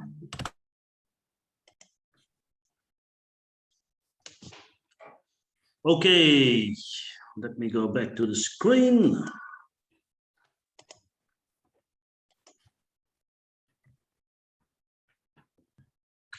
Okay, screen back also. Отже, ви можете бачити перед собою екран. So, when we handle the issues, of course, it's always important to have a very clear understanding of what issues are we going to discuss. Коли ми розв'язуємо саме питання, дуже важливо розуміти, яке саме питання ми зараз будемо розв'язувати. And the most difficult thing in this is in what order are you going to discuss this? І найважчою річчю в цьому є те, в якому порядку ви будете вирішувати то чи інше питання. So I hope to go into this a bit tomorrow.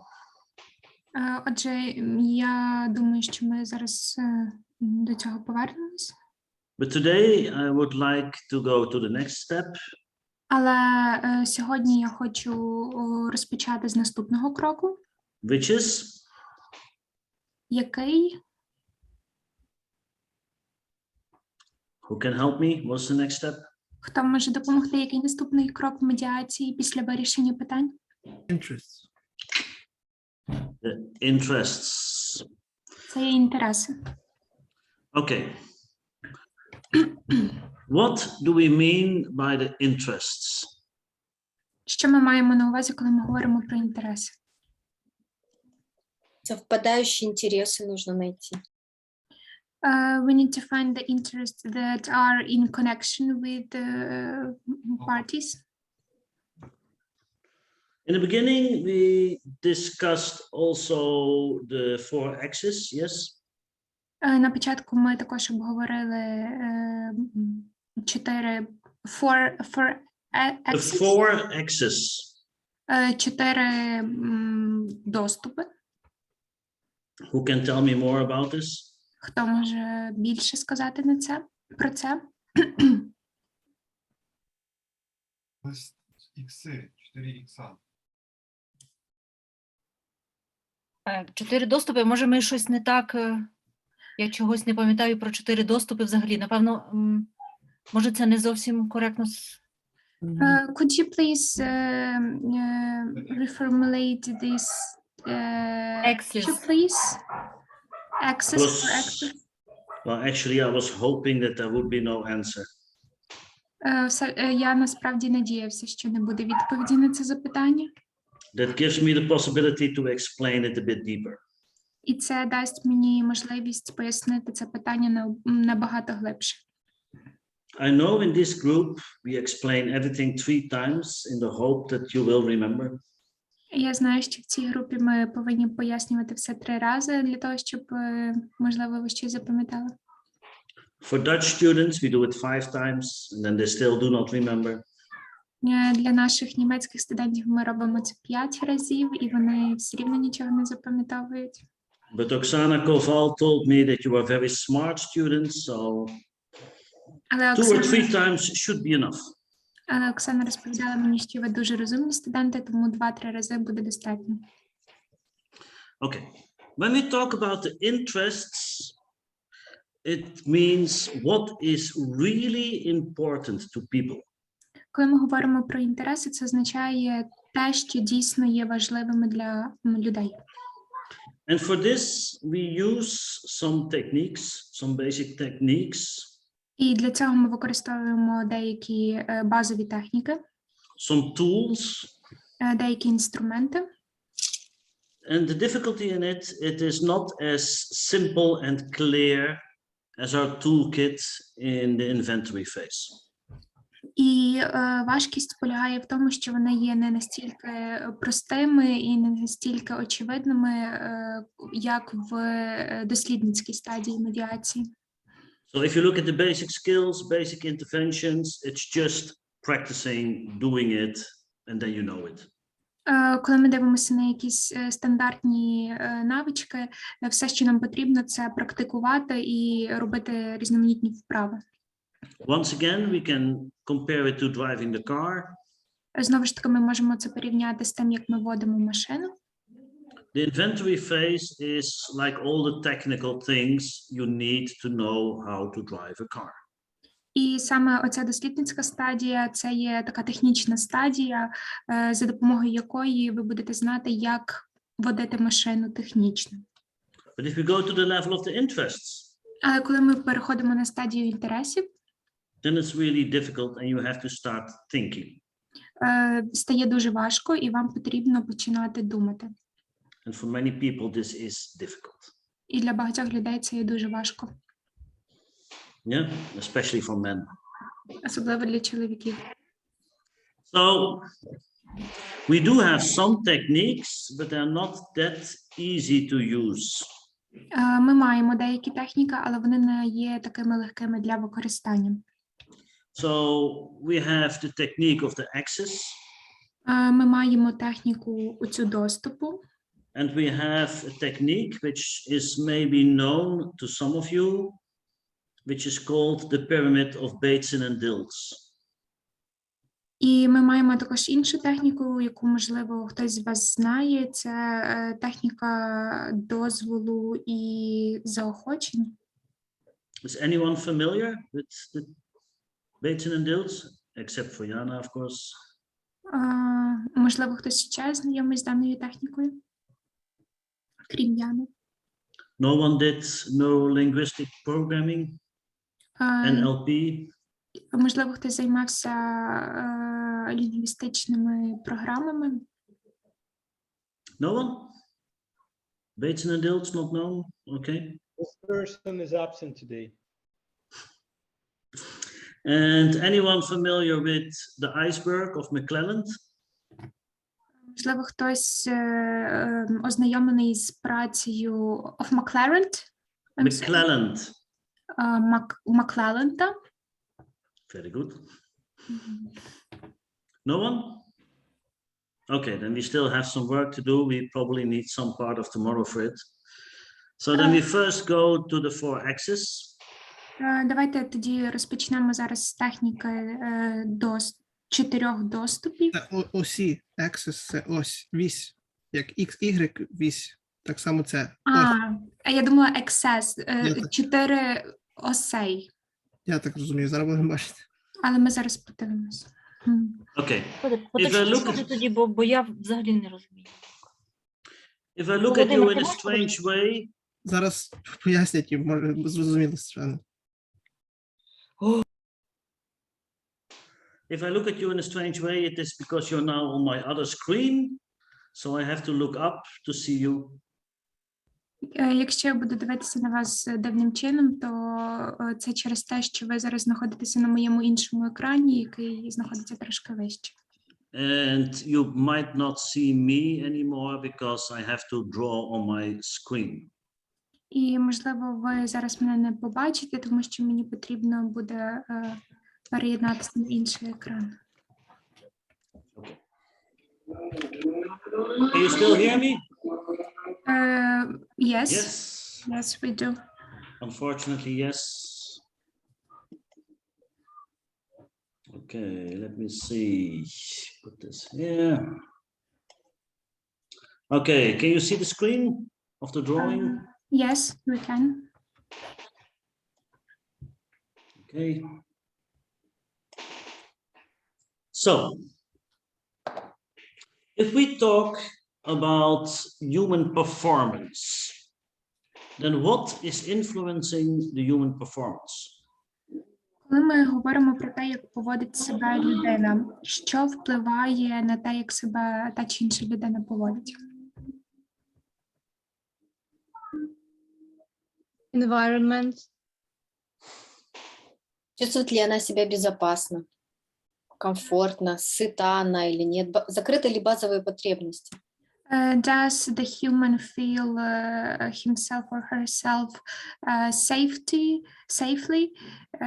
Does he or she have every needs covered? Yes. What else?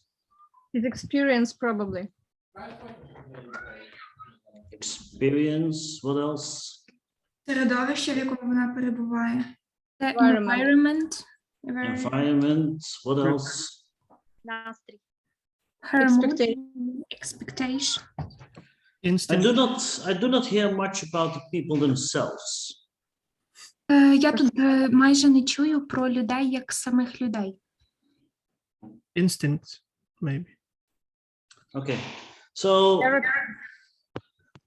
you want to be trained as a mediator, yes? Ви хочете бути натренованими медіаторами? At least some people told this to me. Дехто мені це сказав. So what will determine whether you will be a good mediator? Що буде визначати вас хорошим медіатором? we can recognize types of people and understand which key we should use for each one. Sure. Визначати, який тип людини і як саме підбирати ключі до нього. What else? Our wish and desire to become one, maybe. The wish, the desire. Very good. What else? Розуміти, що потрібно самим людям. We need to understand what exactly people need. Sure. What else? Понимать их потребности и эмоции. We need to understand their emotions and needs. Very good. Okay, well, we represent this on the axis. Ми все зараз це продемонструємо на осі. And here you have our first X. Ага, і тут ви можете бачити нашу першу вісь. Can you see it? Ви це бачите? Yes. Okay. We call it the IQ. Ми називаємо цю вісь IQ. What does it mean, IQ? Що це означає? Интеллект. Інтелект. The intellectual quotient, yes. What does it mean, intellectual quotient? Що саме це означає? Інтелект? Це швидкість обробки людиною інформації. The speed and the ability and the speed of person to cover some information. It's knowledges. So this is the rational capacity. Це називається раціональною здатністю. So it's about knowledge, it's about skills. Це про знання і це про навички. So if we go back to the example of the mediation, Коли ми повернемося до прикладу медіації, we always make 4 steps on each X. ми будемо завжди робити 4 основних кроки на кожному з напрямків. What is the first thing you need? І яка буде перша річ, яку ви потребуватимете?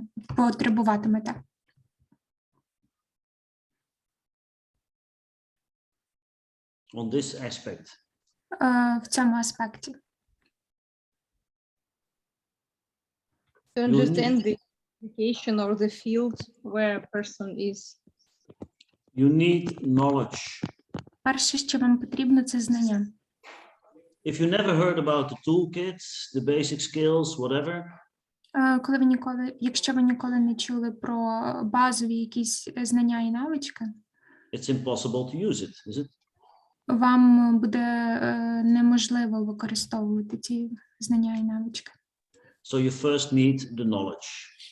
Тому, перш за все, вам потрібно мати базові знання. And then means having the knowledge that you can apply it, that you can do it. Пізніше, після того, як ви навчитеся використовувати і застосовувати ці знання. The skills. By the way, Gleb, I need such a shirt also. Гліб, мені також потрібна така футболка. Передам вам, когда буду в Голландии, подарю вам. I will make a gift for you when I will be in the Netherlands. We will exchange it for the Dutch shirt. Ми обміняємося, тоді я вам дам німецьку. Okay. Голландскую. So we have the knowledge, and then we have to know how to use it, and this is know-how. Отже, коли ми маємо знання і ми знаємо, як їх використовувати, це називається таке know-how. Yeah. Can you read my writing or not? Or is it difficult to read? Yes, we can. Тобто ми знати як. Know-how, знати як. Yeah. Okay. So then when you come to Holland or I go to Ternopil and we do the assessment and maybe you pass the assessment, then you master it. Отже, в той час, коли або ви приїдете в Голландію, або я приїду в Тернопіль, і ми будемо робити оцінювання, і, можливо, ви пройдете це оцінювання. But does it mean that you're already a very experienced and good mediator? Буде означати, що ви є дуже досвідченим і хорошим медіатором, мастером. Of course not. At that moment you think you are, but to become an expert, you have to practice a little bit more. Але для того, щоб стати дійсно досвідченим, вам потрібно бути експертом, і для того потрібно практикувати більше. So this is on every new thing we learn. Це демонструє будь-яку нову річ, яку ми вивчаємо. You may be a top professional in one thing. Ми можемо бути топ-професіонали в одній речі. But if you want to learn something completely different, you have to start all over again. Але для того, щоб нам дізнатися, і коли ми хочемо дізнатися про щось нове, нам потрібно починати все спочатку. So this is our X number 1. Отже, це наша вісь номер 1. What other axes do we have? Які ще осі ми маємо? Emotional intellect. So Maybe. we have the EQ, and maybe you can also mention the other one. Можливо, ви знаєте, яку ще?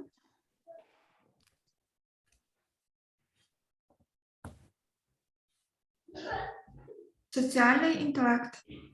Maybe social intellect?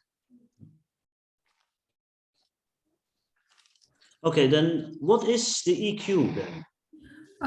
Як ви думаєте, що таке EQ? IQ is the rational capacity. Emotional. Okay, what is emotion? Що таке емоція? The feeling of the person. The feeling. What is a feeling? Відчуття. What is the feeling? What Just is a feeling? What is emotion? I mean, we are from sports. Эмоция So — это please- реакция на или на потребности, которые закрыты у нас, или которые не закрыты. Если потребности закрываются, мы чувствуем положительные эмоции, а если не закрытые, то негативные эмоции. So the emotion is a reaction to our needs. We have bad emotions when we have a reaction on our closed needs, and we have a good emotion when the needs are open. Okay, so if we look at needs, emotions, people very often speak about head as the mental, heart as the emotion, and body as the physical, yes? Коли ми дивимося на наші потреби і на наші емоції, ми дуже часто говоримо про основних 3 речі: це голову, як нашу ментальну здатність, наше серце, як нашу емоційну здатність, і наше тіло, як фізичну здатність. But I have to disappoint everyone. Але я зараз розчарую вас всіх. Because the heart is just a pump. Тому що серце – це лише орган. So this is the physical quotient. Отже, це є фізичною такою кваліфікацією. And emotion, where in the body is the emotion? Як ви думаєте, де в нашому тілі знаходиться емоція? Nerve system. Is that the emotion? This is what reacts is in the physical level. It is what in the end will react, but where is the emotion? What we feel, what gives us stress, what brings us Stomach. love? Maybe Where is this? Where in the body can we feel Де this? саме в тілі в нас є емоція? In the brain. Simple answer, Volodymyr, in the brain. So in the brain we have 52 main aspects. В нашому мозку є 52 основних аспекти. They are called the Brodmann areas. Вони називаються такими основними золотою серединою. And Миндалинах. can you translate, Andrei? Я не знаю, як переведуть. I need to, just a second. In Mandarin?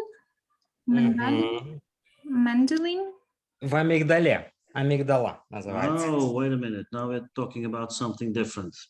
Ні, це щось інакше. Okay. How much do you know about the brain? Як багато ви знаєте про наш мозок? Very important for a mediator. Дуже важливо для медіатора. Who can tell me what is happening in the brain? How is the brain structured? The main three parts, yes. Reptile. Please, Jana, you have some extra knowledge. Let the others first. Okay. Sorry. No problem. Let the others first, please. How is the brain structured? Отже, як структурований наш мозок? Ну, мы можем тогда Яну продолжить, что это рептильный мозг, и потом мозг эмоциональный и рациональный. Их там есть три части, да? Кто помнит, помогайте? Но первый это рептилоидный, который... Це 3 рівня. Найчасті, бо мозок трохи з частей складається. Це типа кора і там стовбур мозка, а ми говоримо про рівні.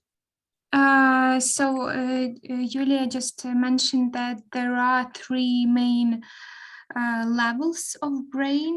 One of this level is reptilian. Very good. Дуже добре. The second? Другий який рівень?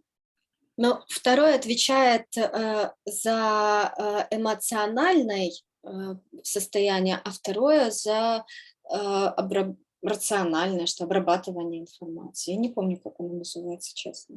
Лімбічний, якщо я не помиляюсь. Так? По-моєму, ще лімбічний мозок. Да, лімбічний. І ще третій. Якось прикорти... Кортекс. Неокортекс. Okay. Then let us look at how it works, because basically you're right. В основному так, ви праві. But it is very important to understand how it works. Але дуже важливо розуміти, як саме це працює. So the good mediators all studied at least 1 year of neurology. Хороший медіатор вчить це цілий рік. So what is this? Що ви бачите перед собою? Мозок. Мозок. A brain. Линию, которая нарисована в круг. Some circle? Нет, не circle, а линия, которая нарисована в круг. The line is drawn into a circle? Yes. Do you know how well known Dutch people are for painting? Чи ви знаєте, як добре малюють голландці? I always wanted to be a good painter. Я завжди хотів бути хорошим художником. But okay, you already saw I do not have much talent. Але, як ви бачите, в мене немає так багато таланту. Okay, I make it a little bit more clear. This is the eye. Я зараз зроблю трошки ясніше, це око. So this is the side of a head. Це є частина голови. Yes, clear? Now you can recognize? Зараз ви можете впізнати? Thank you. Thank you very much. Okay. Well, one day, it was the first day in my life. Одного дня це був першим днем мого життя. So let's say, what was it, 2-3 weeks ago? It was the first time I saw Andrei. Це був перший раз, коли я побачив Андрія. Okay, so I saw Andre for the first time. Тобто в цей день я побачив Андрія вперше. So what did I think? What were my emotions? Про що я подумав в той момент? Яка була моя емоція? Ще один учень, якого треба вчити, який нічого не знає. Maybe you thought that another one student that I need to teach and who knows nothing. Well, you overestimate me, Andre. Симпатичный такой парень. He's a good-looking boy. You all overestimate me. Sorry. Ні, ви дуже перевищуєте мої здібності, вибачте. At Я that думаю, что moment, это интерпретация с прошлых воспоминаний, или, может, он на кого-то мог бы быть похожим. То есть подтягиваются какие-то идеи и клише. Maybe you remembered some past images and some ideas and cliches in your from your past. please stop. Please stop. I have to be blunt and uncivilized. Будь ласка, перестаньте, я повинен бути грубим і нецивілізованим. At this moment, I do not think anything. В цей момент я ні про що не подумав. Some people would say this is like a normal man. Хтось би сказав, що він виглядає як типовий чоловік. Because this is what we are good at and when we are most happy, when we think about nothing. Тому що це найкраще, що може бути, коли ми не думаємо ні про що. The only thing which happened is that the image of Andre is on my eye. So I do not think at that moment. В той момент я не думав, тому що картинка Андрія була в моєму оці. So here we have the visual cortex. Тут ми маємо такий візуальний кортекс. And the picture of Andre moves to my visual cortex. І тоді ця картинка з мого ока перейшла в даний візуальний кортекс, кору головного мозку. What do I think? What do I feel? Про що я тоді подумав і що я відчув? Вот тогда вы уже подумали, хороший парниша, красивый, симпатичный.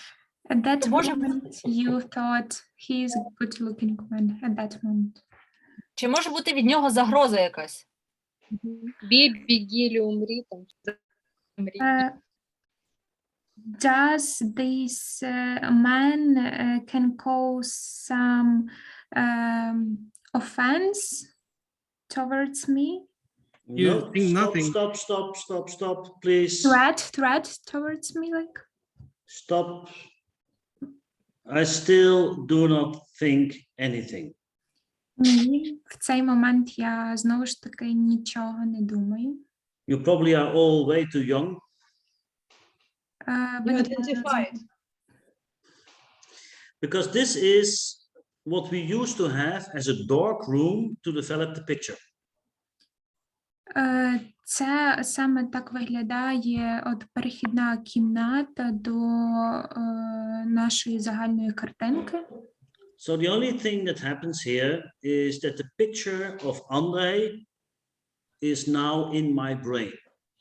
Все, що сталося на даному етапі, це те, що картинка з мого ока Андрія перейшла в мій мозок. But then everything changes. Але в той момент все змінилося. Then he moves up to the middle part of my brain. Тоді воно перейшло в середню частину мого мозку. Julia, how is this part called? You know everything about the brain. Юлія, ви все знаєте про мозок. Як називається ця частинка? Лимбичная часть. Very good. The limbic system. Так, дуже добре, лімбічна частинка. And what are the two most important parts of the limbic system? І які є дві найважливіші частинки цієї лімбічної системи? Чувства, эмоции. Комфорт постоянно. Можете повторити, будь ласка, бо я тільки почула. Ну, вот там формируются чувства и эмоции. It is called the emotional control center. That's correct. Yes, the emotions are formatted there. But what are the most important parts of the limbic system? There are Але two main parts in it, two main aspects. так, правильно, емоції там формуються, але які дві основні частини в цій системі? We have the threat. Амандала, там есть амигдала, гипоталамус. Іпоталамус. Yes, we have the amygdala. This is called the threat. Так, правильно. Перша частина називається загроза. And we have the nucleus accumbens. And this is called the reward. І в нас є інша частина, яка називається нагорода. Ні, перефлексування. So let's forget the official terms. Let's just talk about threat and reward.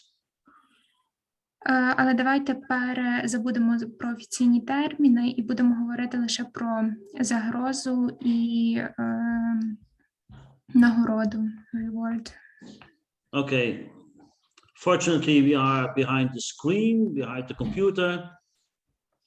На щастя, ми є перед комп'ютерами, перед екранами. But let's say we would meet in person. Але одного дня ми можливо, зустрінемося особисто. And this system is all formed based by our Neanderthaler. І ця система називається дуже складним словом formed based. I'm sorry. By the Neanderthaler, the first man in history. Thousands, millions years, thousands, 10,000s of years ago. І це називається от саме цією системою неандертальця, першого чоловіка, який з'явився тисячі років тому. And we still react in the same way. І ми реагуємо і між собою в той же самий спосіб, як тоді. So let's say my Neanderthaler, my head, for the first time meets Andre in person. Наприклад, моя голова вперше зустрічається з Андрієм особисто. And I have to make a decision, friend or enemy. І мені потрібно зробити вибір, чи він є моїм другом, чи ворогом. So what will normally my reaction be? Якою буде нормальною моя реакція?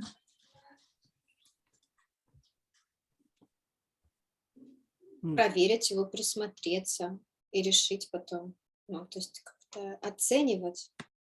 To evaluate him, to look carefully at him and to understand. Wow, he looks very big and much stronger than I am. So, ooh. And then my Neanderthaler will say, better safe than sorry. Before I know him better, he probably will be enemy. Перед тим, як я дізнаюся Андрія ближче, більш можливостей того, що він буде моїм ворогом. And this is called the negativity bias. І це називається негативним, таким негативним ставленням. So 9 out of 10 times we will go to the threat. В 9 випадків з 10 ми оцінюємо людей як загрозу. And what does it mean when we go to threat? І що це означає, коли ми оцінюємо їх як загрозу? Julia, help me. We go to amygdala. We go to threat. What does it mean? Ну, что-то непонятное для вас. То есть новый наверное, страх неизвестности, потому что новый человек. This is something that you cannot understand. Maybe this is a fear of the thing and the person that you don't understand and don't know. В цей момент працює той рептилоїдний мозок, він оцінює, треба бігти, бити, ну, якось реагувати або стояти. At this moment, the reptile brain is working, and you decide what you need to do to run, to fight, or like in this way. Okay, here's my reptile brain. Отже, тут ви можете побачити мій рептилоїдний мозок. And what is the function of the reptile brain, Andrei? І яка основна функція рептилоїдного мозку, Андрій? Захищатися. To protect. Быстрая реакция, проявление быстрой реакции. Quick reaction. It only has one function. It only has one function, make sure that the body works. Я ж кажу, працювати в обхід мозку. Працювати як? В обхід мозку, тобто реагувати зразу, не обдумуючи. To react immediately without thinking. So you stop thinking and the reptile brain will make sure that your body starts working. Коли ви перестаєте думати, рептилоїдний мозок зробить все, щоб ваше тіло почало діяти. So there are many simple, well, you can call them animals. Є дуже багато таких простих, ви можете називати їх тварин. Who only have the reptile brain. Вони мають лише рептилоїдний мозок. And no higher level of brains. І вони не мають ніякого вищого рівня мозку. So if we go to threat, then it activates this system. Коли ми саме говоримо про загрозу, це активує цю систему. And how does it activate this system? Як саме це активує цю систему? Andrei, you were talking about fight and flight. По ідеї, з гіпоталамуса подається при лімбічній системі, ну, типа реакція. You have some connection with the hypothalamus and there is a reaction from this part. Гормоны вырабатываются, адреналин. Also, adrenaline works.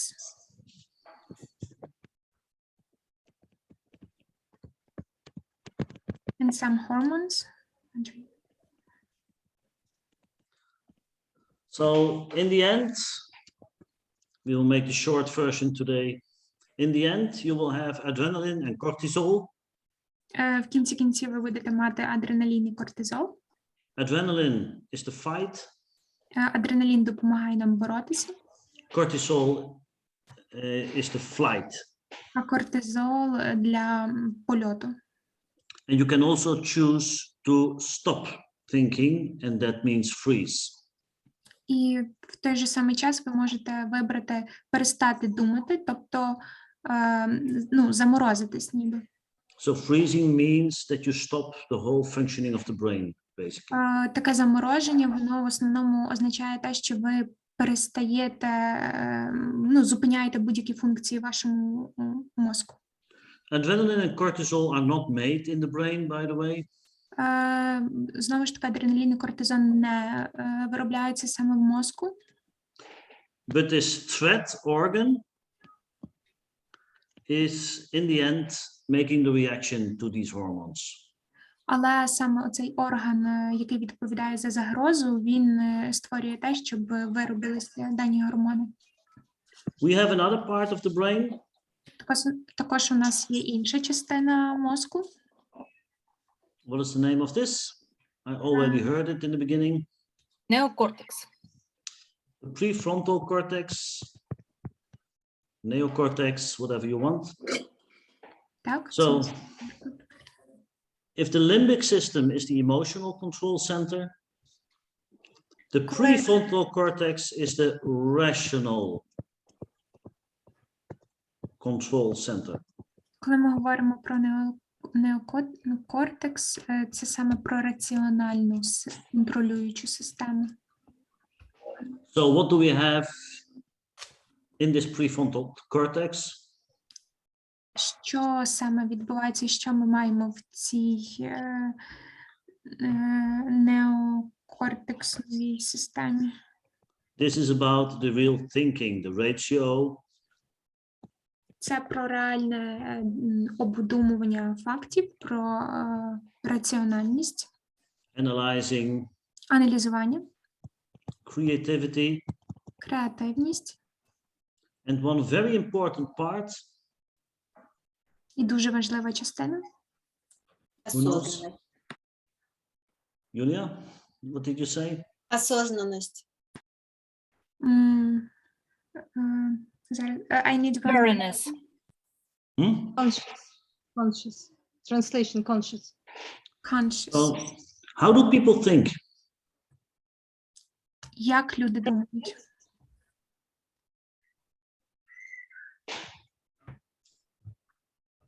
Okay, Volodymyr, you are Як the різними частинами. Volodymyr, you're the chairman of this group, yes? Maybe we have democracy. Yeah, no chairmans. Well, at least your English is quite well. Okay. So I will ask the group. Do you think that Volodymyr is intelligent? Я зараз запитаю групу. Чи ви думаєте, що Володимир є розумним? Можем это предположить. У нас нет очень много опыта. Ні, я роблю висновок, що I think Volodymyr is intelligent. Yes. We use the memory. For a man, he's intelligent, I hear. Okay. So if I tell him a story, how long can the story be that he can remember it and can repeat it directly afterwards? Якщо я йому буду розповідати історію, як довго він зможе її переказати, як довго він зможе її слухати для того, щоб переказати? there's a short-term memory and long-term. Okay, so how long can my story be that you can remember it? Наскільки довгою може бути моя історія для того, щоб ви її запам'ятали? And you can repeat it directly afterwards, so it can come either from your short or long-term memory. Actually, we have 5 memories, but okay. So how long can I say something that you can repeat it? Maybe like under a minute, if you want to repeat. 1 minute? Yes, 1 minute story. Then this should be so easy for you. I make it, let's say 15 seconds, yes? You can do it, yes? I think so. Okay. Is there any woman who wants to compete with him? Можливо, є якась жінка, яка хоче позмагатися з Володимиром? English speaking, please. So, Elena, Julia, Anastasia, will you do it? I can try. You can try. Okay. We first ask Volodymyr, and if he cannot manage, then we will ask Anastasia, yes? Volodymyr, are you ready for it? Yes. Okay. 2 legs is sitting on 3 legs, eating 1 leg. 4 legs comes in, and 2 legs is throwing 1 leg to 4 legs. 4 legs takes 1 leg and walks out. Okay, there's something about legs and something about eating, and I'm not sure. It was too quick for me to calculate and do the math in my brain. Do you know what happens here? You make the men lose against the women. Come on. Yeah, well, I cannot tell it word by word. 1 leg fits, 2 legs, something. You said 1 minute. It was less than 15 seconds, was it? Well, this story makes no sense. So it's Of course it makes sense. Okay, let's see whether Anastasia is doing a better job. Anastasia, are you ready for it? Yeah, I am. 2 legs is a person sitting on a chair, 3 legs, eating a chicken leg, 1 leg. A dog walks in, 4 legs. The man is throwing the chicken leg to the dog. The dog takes his chicken leg and walks out. Okay, so there were 2 legs in a person, and they were eating a chicken leg. Then the dog came, and the man threw out the leg of the chicken to the dog, and then they were left. Volodymyr, you made us lose against the women. That's how it always happens. Okay, what was the difference? The speed. Actually, not that much the speed. What's the difference?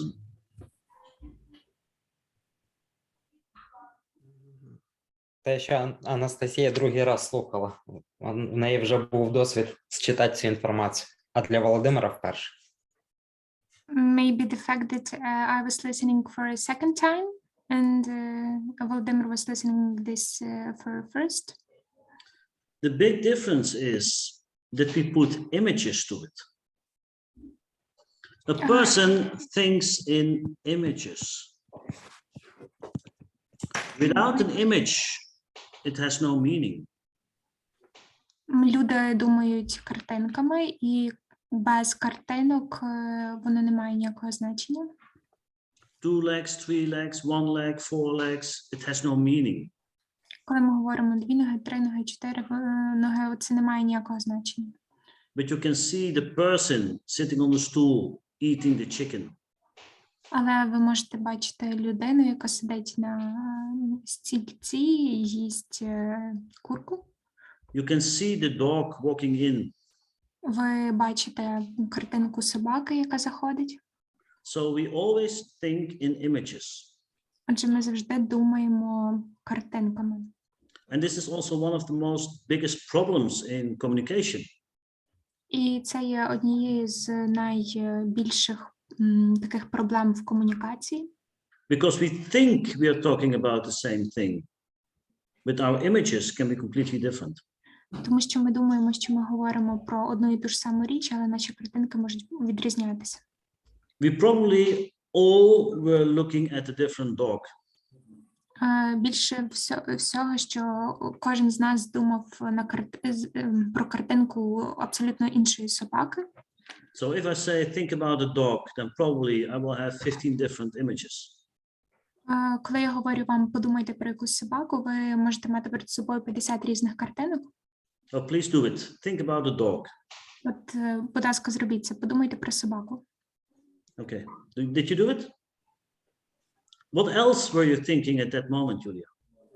Самоед белый. I thought about white dog самоєд. I was asking, what else were you thinking about? А про що ще ви думали? Я вас це запитала. Я подумала, наверное, что у всех будут разные собаки. I thought that probably everyone has different dogs in their mind. But did you think about the war at that moment? Але чи ви думали про війну в цей момент? Did you think about your family? Чи ви думали про вашу сім'ю? Why not? Чому ні? Because a person can have, it's like an old-fashioned camera. It can think about only one image at the same time. Ми ж в нашій голові є така ніби як застаріла колишня камера, і ми можемо думати лише про одну картинку в один момент.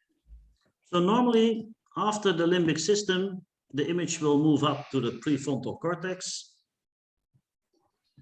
Після цієї лімбічної системи картинка піде до неокортексу. And then we start thinking, analyzing, using our creativity.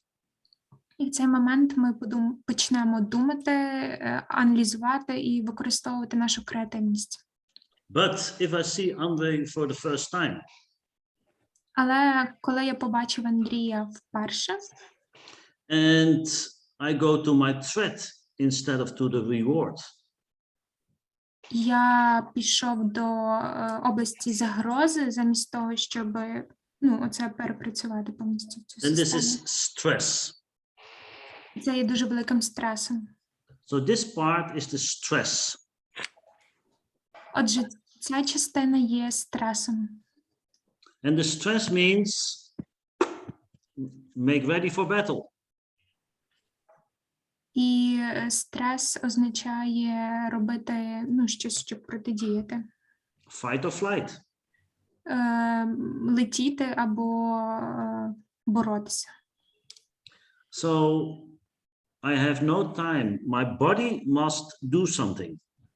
Адже в мене не було часу. В цей момент моє тіло повинно було щось робити. So how much time is used, how much energy is used in the brain? Скільки енергії використовується в нашому мозку? Some amount of calories. 20 to 30% of the energy is used in the brain. And all of it, well, almost all of it, in the prefrontal cortex. Від 20 до 30% енергії використовується в нашому мозку, і практично вся саме у цьому неокортексу. But if I have to fight against Andrei, Але коли мені потрібно боротися проти Андрія, or if I want to run away from him, або коли мені потрібно втікти від нього, I need this 20 or 30% of energy in my body, мені in my потрібно, legs, in my arms. мені потрібно цих 20-30% саме в моєму тілі, в моїх ногах, руках. So I block my prefrontal cortex. В цей момент я блокую оцю неокортексну систему. And this is why under stress, you cannot think properly. І саме тому під дією стресу ми не можемо думати чисто. Yes, so, and this is of course what happens also in the mediation. І це те саме, що відбувається під час медіації. There's a lot of stress, there's a lot of emotion. У нас буде дуже багато стресу, емоцій. And people will not go to their prefrontal cortex. І люди не зможуть рухатися до неокортексу. So what is your main job as a mediator? Отже, яка ваша основна робота як медіатора? Make sure that they go from the stress to the thinking part. Вам потрібно робити все, щоб вони переходили від стресу до фази обдумування і думати. And that means either putting down adrenaline, cortisol, І це означає або ж знижувати рівень адреналіну і кортизолу, or boosting the reward. або підвищувати рівень. Maybe someone can help me reward. Може, хтось може допомогти мені? Нагорода. Нагорода. Підняти рівень нагороди. So if in the threat we have adrenaline and cortisol, what do we have in the reward?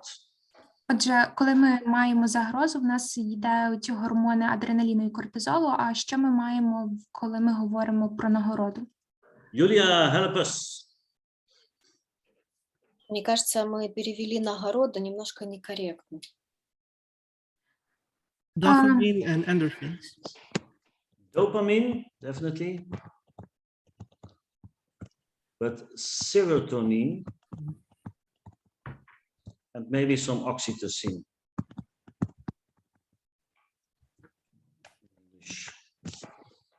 Yes? Okay, Julia, what is dopamine? Это гормоны счастья и радости. This is the hormones of happiness. No, that's serotonin. Serotonin is the good mood, the happiness, the laughter. Серотонін відповідає за хороший настрій, за щастя, за посмішки. So if you look at a funny movie or someone is telling a joke, then you have serotonin. Наприклад, коли ви дивитесь якусь комедію або хтось вам розповідає жарт, у вас виробляється серотонін. But dopamine is something really different. Well, it's a reward. When you accomplish the task, you get a dopamine. Дофамин помогает с мышцами, он расслабляет мышцы. Dopamine helps your muscles.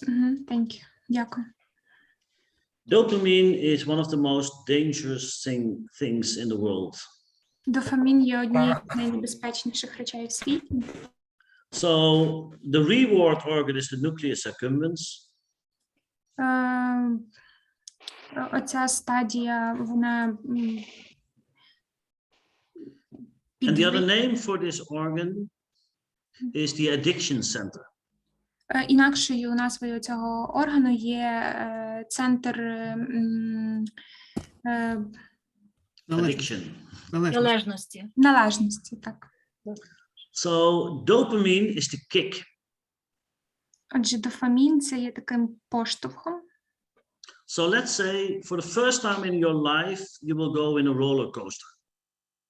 Наприклад, коли ви вперше в житті пішли на американські гірки. So for everybody, at least for most people, this is a bit exciting, yes? Переважно для більшості людей це є дуже захопливо. It's your first time, so you're a bit anxious. Це ваш перший раз, і ви можете відчувати таким дуже піднесеним. Тривожним. And you want to be sure that you're tied up really good because you will go upside down and very fast. І вам потрібно дуже переконатися в тому, що ви є міцно прикріпленими. В іншому випадку ви зможете впасти з цих американських гірок. You look a bit tensed, you look a bit scared. Ви виглядаєте таким трохи наляканим. But then when you finished it and you step out of this, how do you feel? Але як тільки ви закінчуєте і ви стаєте з цих американських гірок, що ви відчуваєте? You feel, yes, great, I did it. Чувство успеха и победы. You feel the excitement and that I win. And you think, I want to do it again. І ви думаєте, я хочу зробити це ще раз. And again and again. І ще раз. But after 20 times, it's no longer that exciting. Але після 20 разів це не буде вже таким захопливим. And you want another one, which is faster and longer. І ви хочете піти на іншу американську гірку, яка є швидша і довша. And this is the dopamine. І це саме є дофаміном. And this is why dopamine is addictive. І саме... Ян. Yes. Ян, я хотів запитати, то виходить, коли, наприклад, ми дивимося ужастики або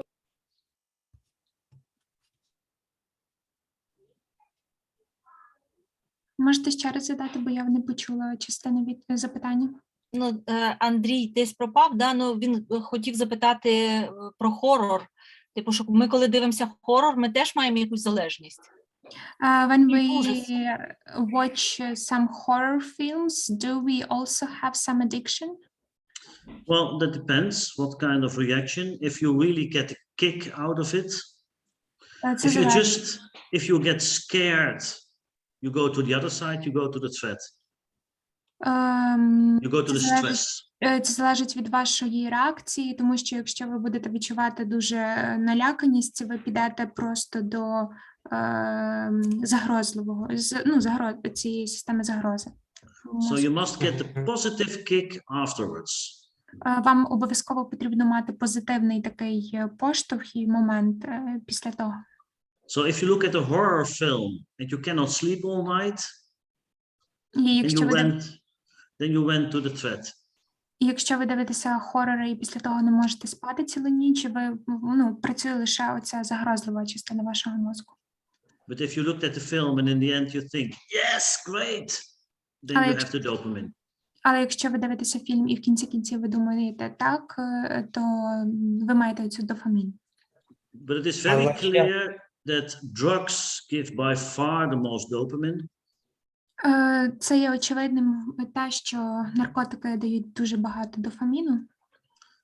Then it will be things like gambling. Також це можуть бути такі речі, як азартні ігри. And drinking. Також выпитие алкоголя. То есть залежность, получается, что зависимость, она вырабатывается к привычке получать регулярно дофамин, да? Залежность так. So we can say that the addiction is formed in this from dopamine. From dopamine, yes, definitely. Yeah. And this is why you need more and more, and in the end, it will not even given up anymore. So what you see is, so we train, for example, all the big lawyers in Amsterdam.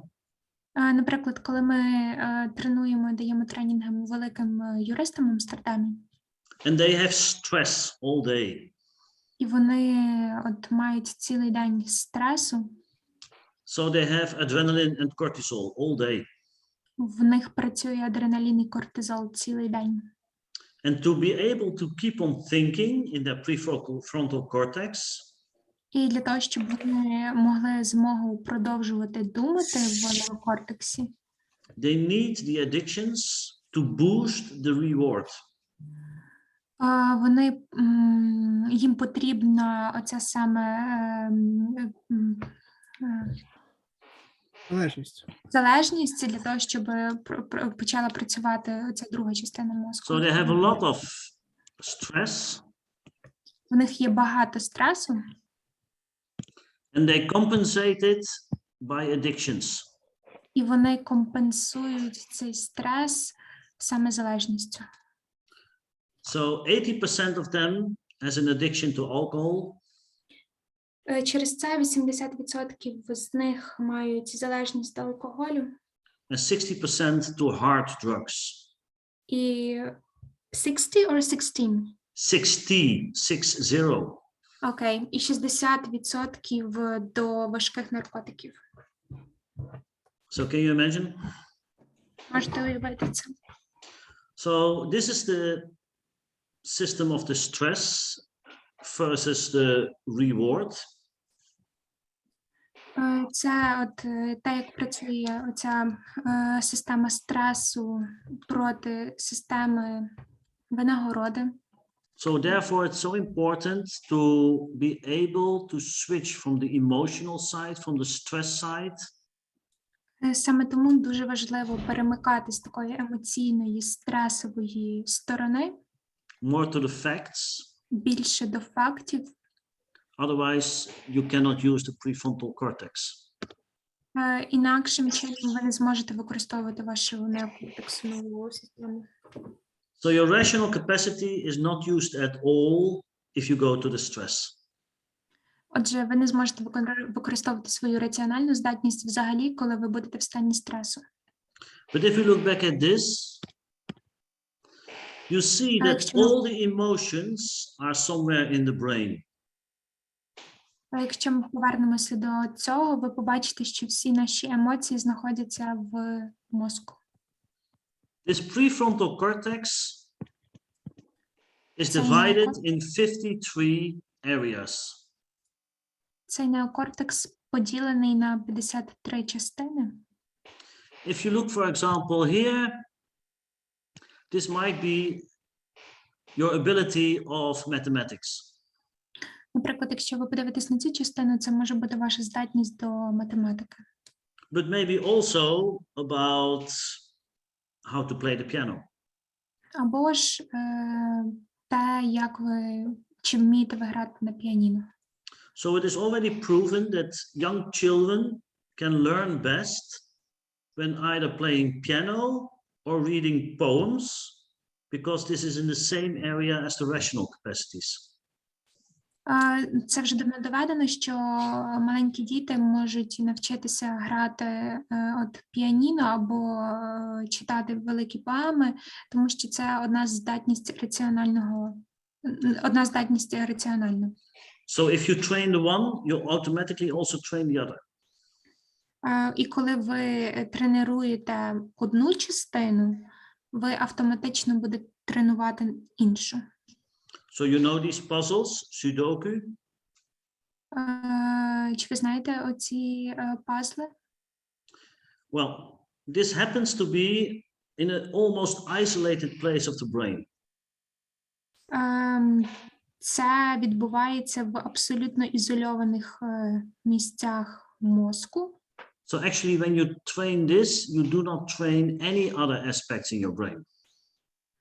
І коли ви тренуєте одні аспекти мозку, ви не тренуєте інші.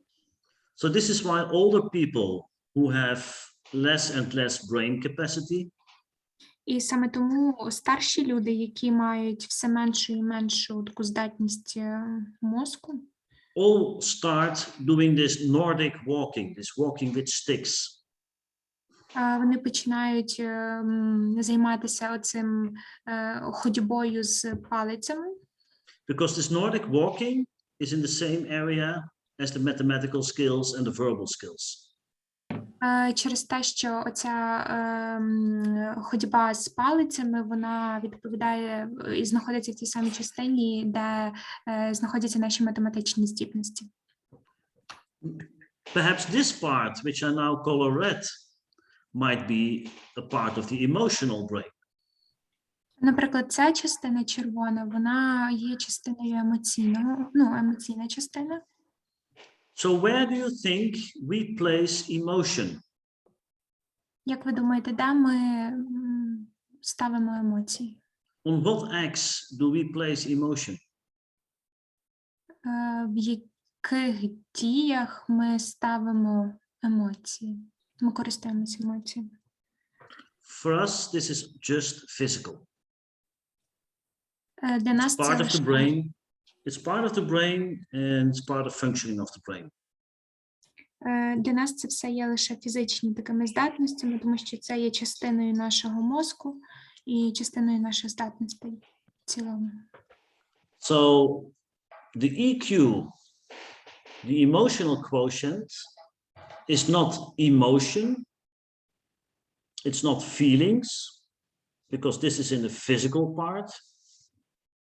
Отже, оця вісь EQ, вона не про емоції і не про почуття, а саме про фізичну здатність. But this is the social capacity. І ми це називаємо соціальною здатністю. And this is the energy. А ця зелена – це є енергією. Yes? I'll continue maybe. Okay, Anastasia. Okay, Well, thank you. I will try to finish it within some time, otherwise it will be a bit late for everyone. So, can we finish this part or do we have to continue tomorrow? Можемо завершити цю частину. Завершимо зараз, чи будемо продовжувати завтра?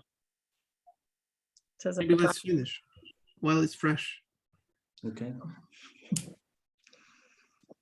So, as said, sorry.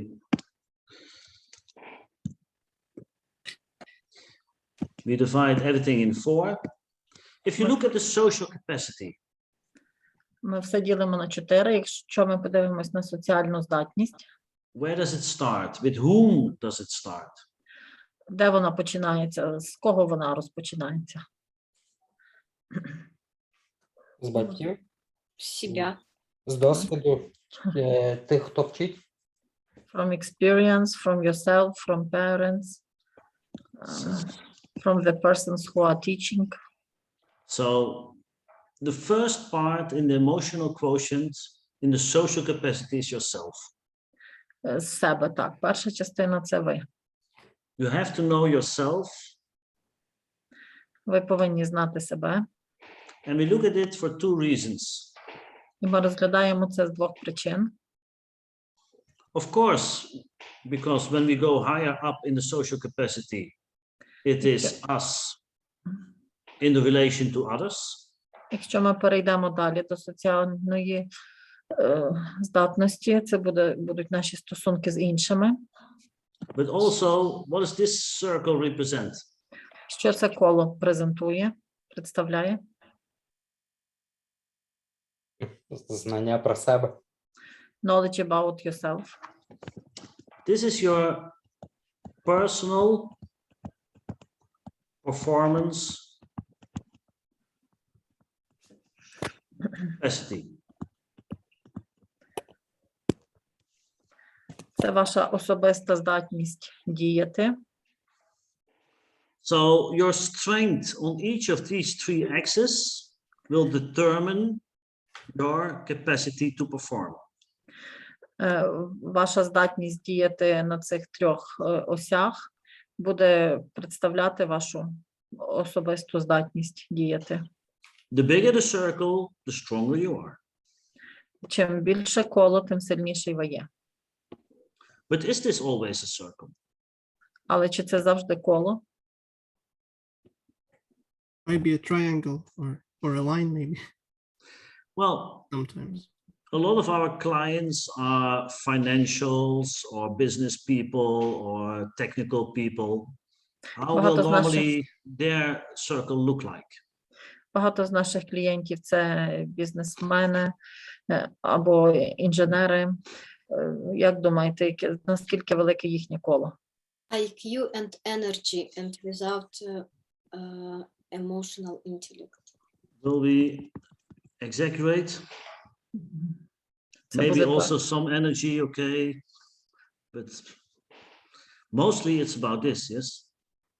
Зазвичай це виглядає так. And that's good. I mean, how many Це добре. days in your life were you trained on the IQX? Скільки днів в вашому житті вас тренували на оцій осі EQ, yes? IQ. IQ. На IQ, на осі голові IQ. How many days of your education were on knowledge? Скільки днів у вашій освіті було по знаннях? Well, maybe all of the days.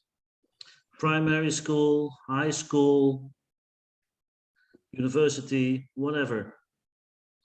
And maybe after that you have some short courses, some days on other aspects, yes? Школа, So much- університет і так далі. І, можливо, після того у вас були короткі тренувальні курси по-іншому. Скільки це було? And this is logical because what kind Це of people логічно. do we prefer to hire? Яких людей ми хочемо наймати в нашій компанії? We hire the best kids from the schools, yes? Найкращих дітей зі школи, так? With most knowledge.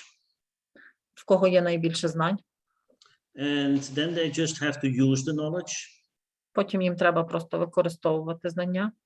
And when they did this 2-3 years and they were really good, Коли вони роблять це на протязі 2-3 років і вони стають справді хорошими спеціалістами, then we will reward them. потім ми їм даємо таку винагороду. And what will be the reward? І яка буде винагорода? Money. Money in the beginning. This is how to keep them calm. Higher But after- position. After some time, they become a manager. Краща позиція, менеджер, керівна посада. All of a sudden, we ask them to go that way. Раптово ми просимо їх перейти сюди. They have to teach others. Вони повинні навчати ще когось. Oh, but this is a problem because this was not what we were taught. Але проблема, тому що їх цього не навчали. This gives us stress. Вони в стресі. ці And this діти. is what we feel here. І це те, що ми відчуваємо тут. Yes? So these are the three main axes for the personal performance. Це 3 основні осі для особистісної діяльності. But let's say that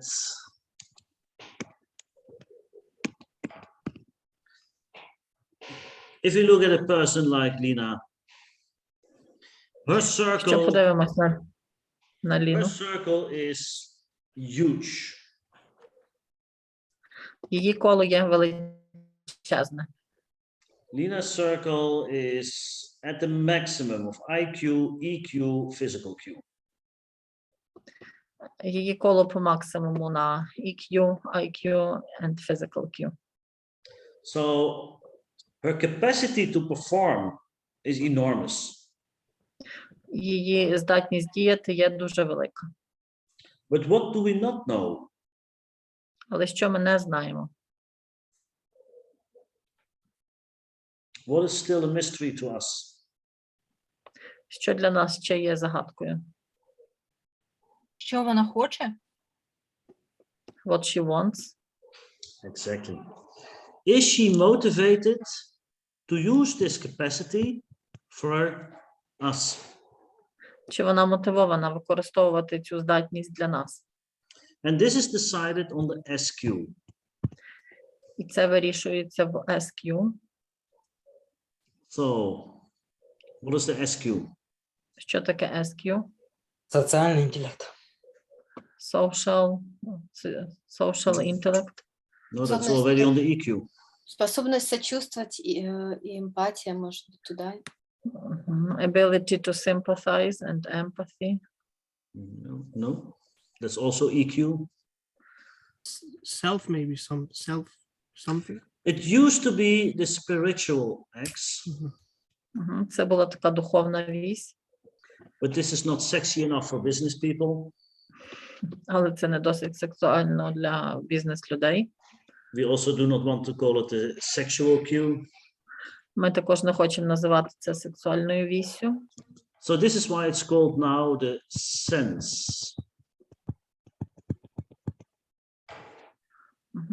С розшифровується як сенс, відчуття. The why. Чому? Чуття или смысл? Сенс.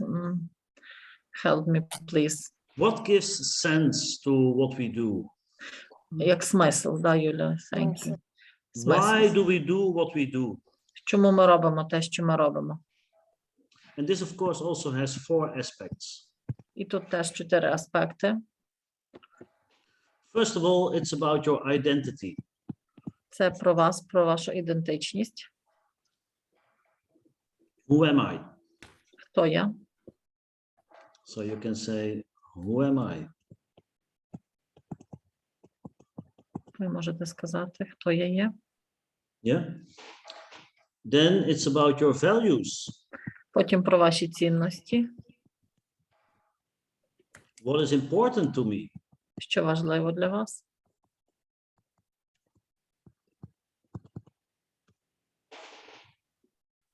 Then it's about passion, Потім про пристрасть, ambition. амбіції. This is what we call the drivers.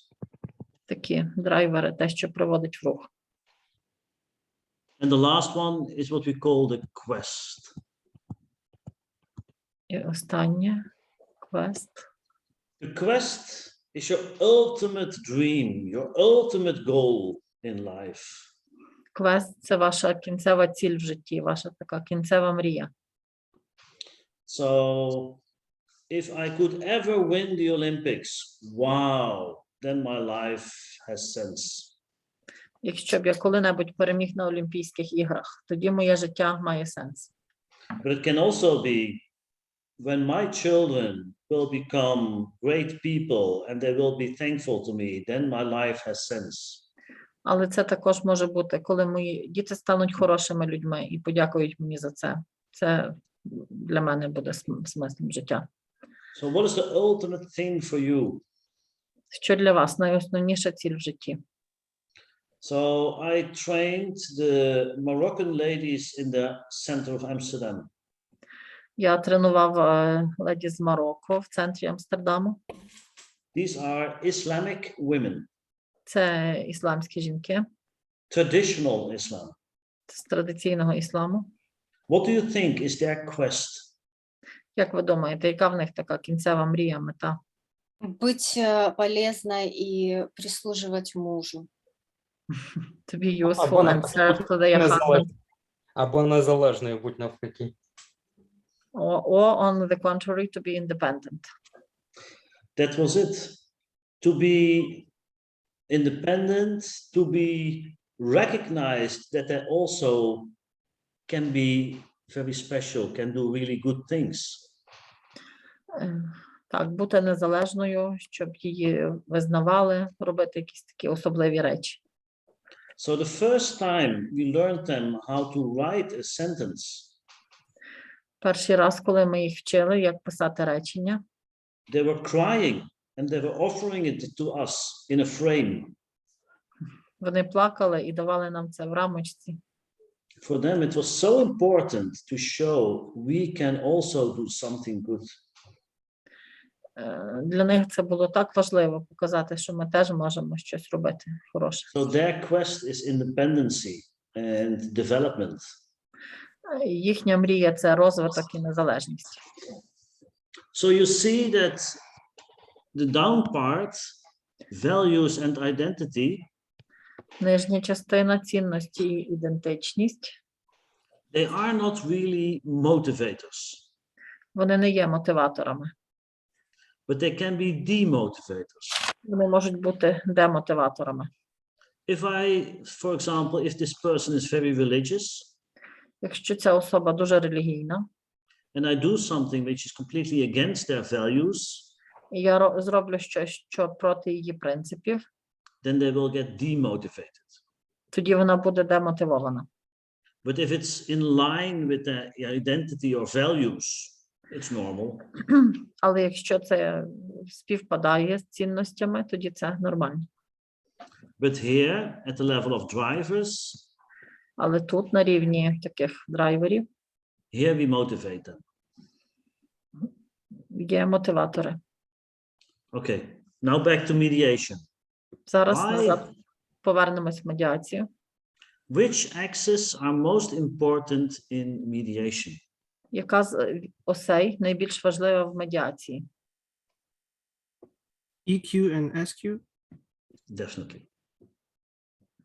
So is IQ important? Чи IQ важлива? Not too important. It's important at a certain level. Важлива They на need певному. to be able to go to the facts. Вони повинні бути здатними перейти до фактів. That means that they also have to see the structure of things. Мають бачити структуру речей. Therefore, we chop the elephant, Там, де ми розрізаємо слона, make the issues, говоримо про справи and balance the knowledge. і балансуємо знання. Physical cue, okay, they must be fit enough. They should not be stressed. If they have stress, they cannot think properly. So you must make sure that they are fit enough to make decisions. Ви маєте переконатися, що вони в хорошому стані, не дуже стресовому, що можуть приймати рішення. But what we do on the EQX, Що ми робимо тут, на цій осі? is making the connection between the people. Ми робимо зв'язки між людьми. But if we talk about the interests, Що ми говоримо про інтереси, this is decided here. це вирішується тут. What is important to them Що для них важливо and what is motivating them.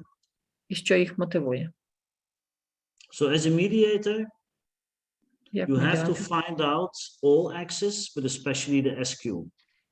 як медіатор ви повинні дізнатися про всі осі, але особливо про SQ. Is this clear? Зрозуміло?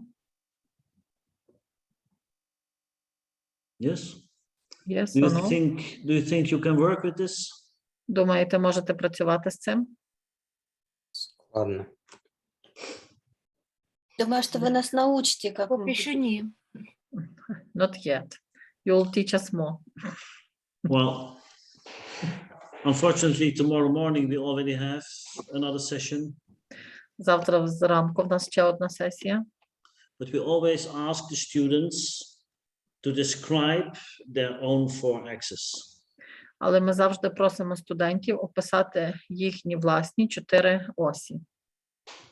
Then we also ask you to describe one of the people you quite often have some problems with. І описати одну з людей, з ким у вас часто проблеми. And can you describe their SQ? Можете описати їхнє SQ, його SQ. And then you can see, can you understand why you are conflicting quite often? І ви зрозумієте, чому у вас часто конфлікти. And this is exactly what you do at the table.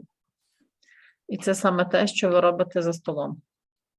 And when we were discussing the frame, Коли ми обговорюємо фрейм,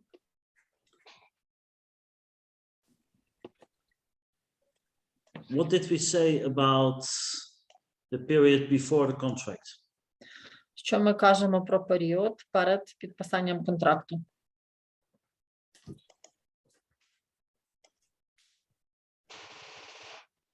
Принцип нейтральности, добровольности.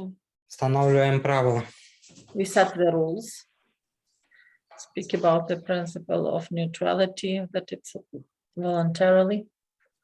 Стараємося не заглиблюватися в інформацію про проблему. Try not to go too deep to the information about the problem. Okay. Can you read essentials of the frame? Yes. Okay. So this is what we discussed. Це те, що ми обговорюємо. Yes? Як підійти до сторін, як їх прийняти. Так, така невимушена розмова на початку, щоб вони почувалися зручно. Аналіз особистостей. You see, especially the third one. Use of Особливо small talk at the start. У вас така невимушена розмова на початку.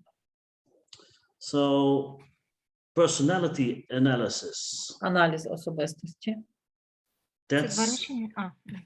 what we're talking about. And then we discussed DISC as behavioral styles, if you Ми remember. обговорюємо це як стилі поведінки. But also, it's about your character. Але це також про вас, про ваш характер. This is also about the SQ. Це також про SQ. So already during the frame, Під час фрейму you try to find out their behavioral styles and their SQ. ви стараєтесь дізнатись про SQ і про тип поведінки. And if you have knowledge of tools like MBTI, you can also use an MBTI for this. Для цього можна теж використовувати MBTI. Because this will help you to identify their identity. Це допоможе вам більше про них дізнатися, визначити їхню ідентичність. And tomorrow we will see another tool, Bateson and Dilts, which can also help you identifying their identity and their deepest interests. Завтра ми розглянемо інший інструмент, який допоможе визначити їхню ідентичність.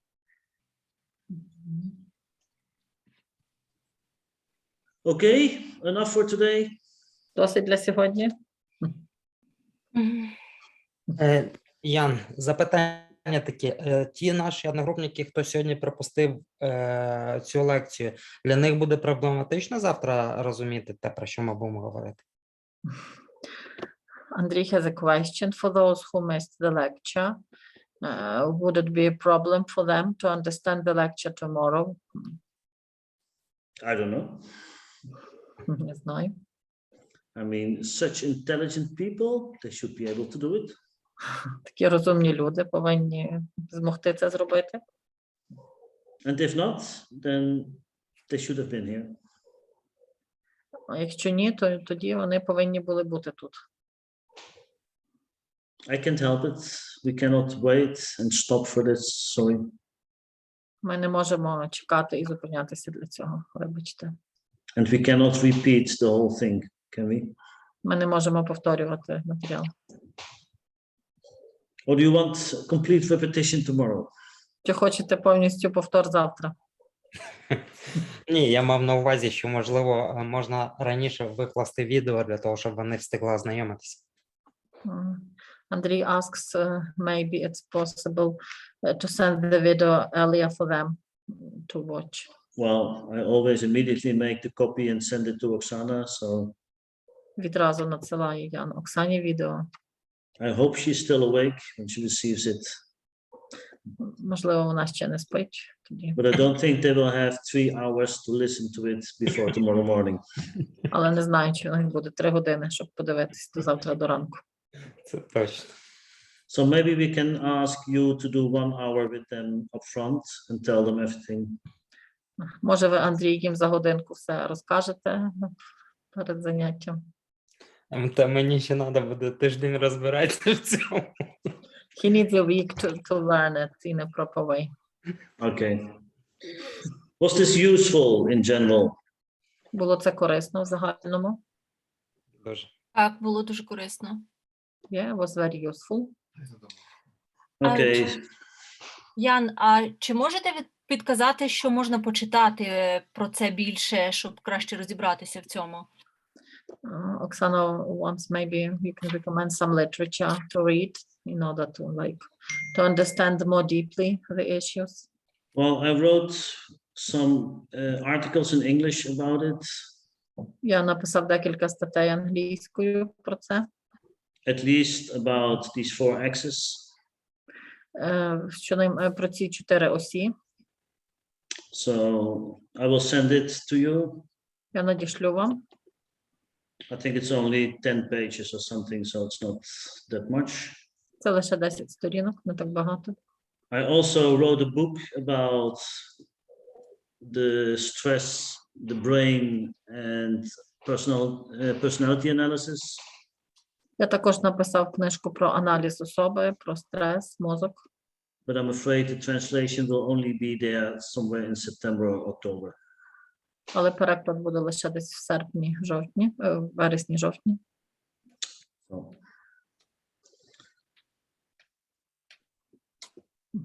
Okay, enough for today. Okay. Go to sleep. Thank you. Bye. Okay. Thank you. Thanks a lot, Goodbye. Lilian and Anastasia. We made it quite difficult for you to this evening. No, it was fun. Thank you. Interesting. Okay. Very important issues covered. We will do a short repetition and evaluation tomorrow morning. Завтра буде коротке повторення, оцінка. Bye-bye. Bye-bye. Thank you, goodbye. Дорівнює.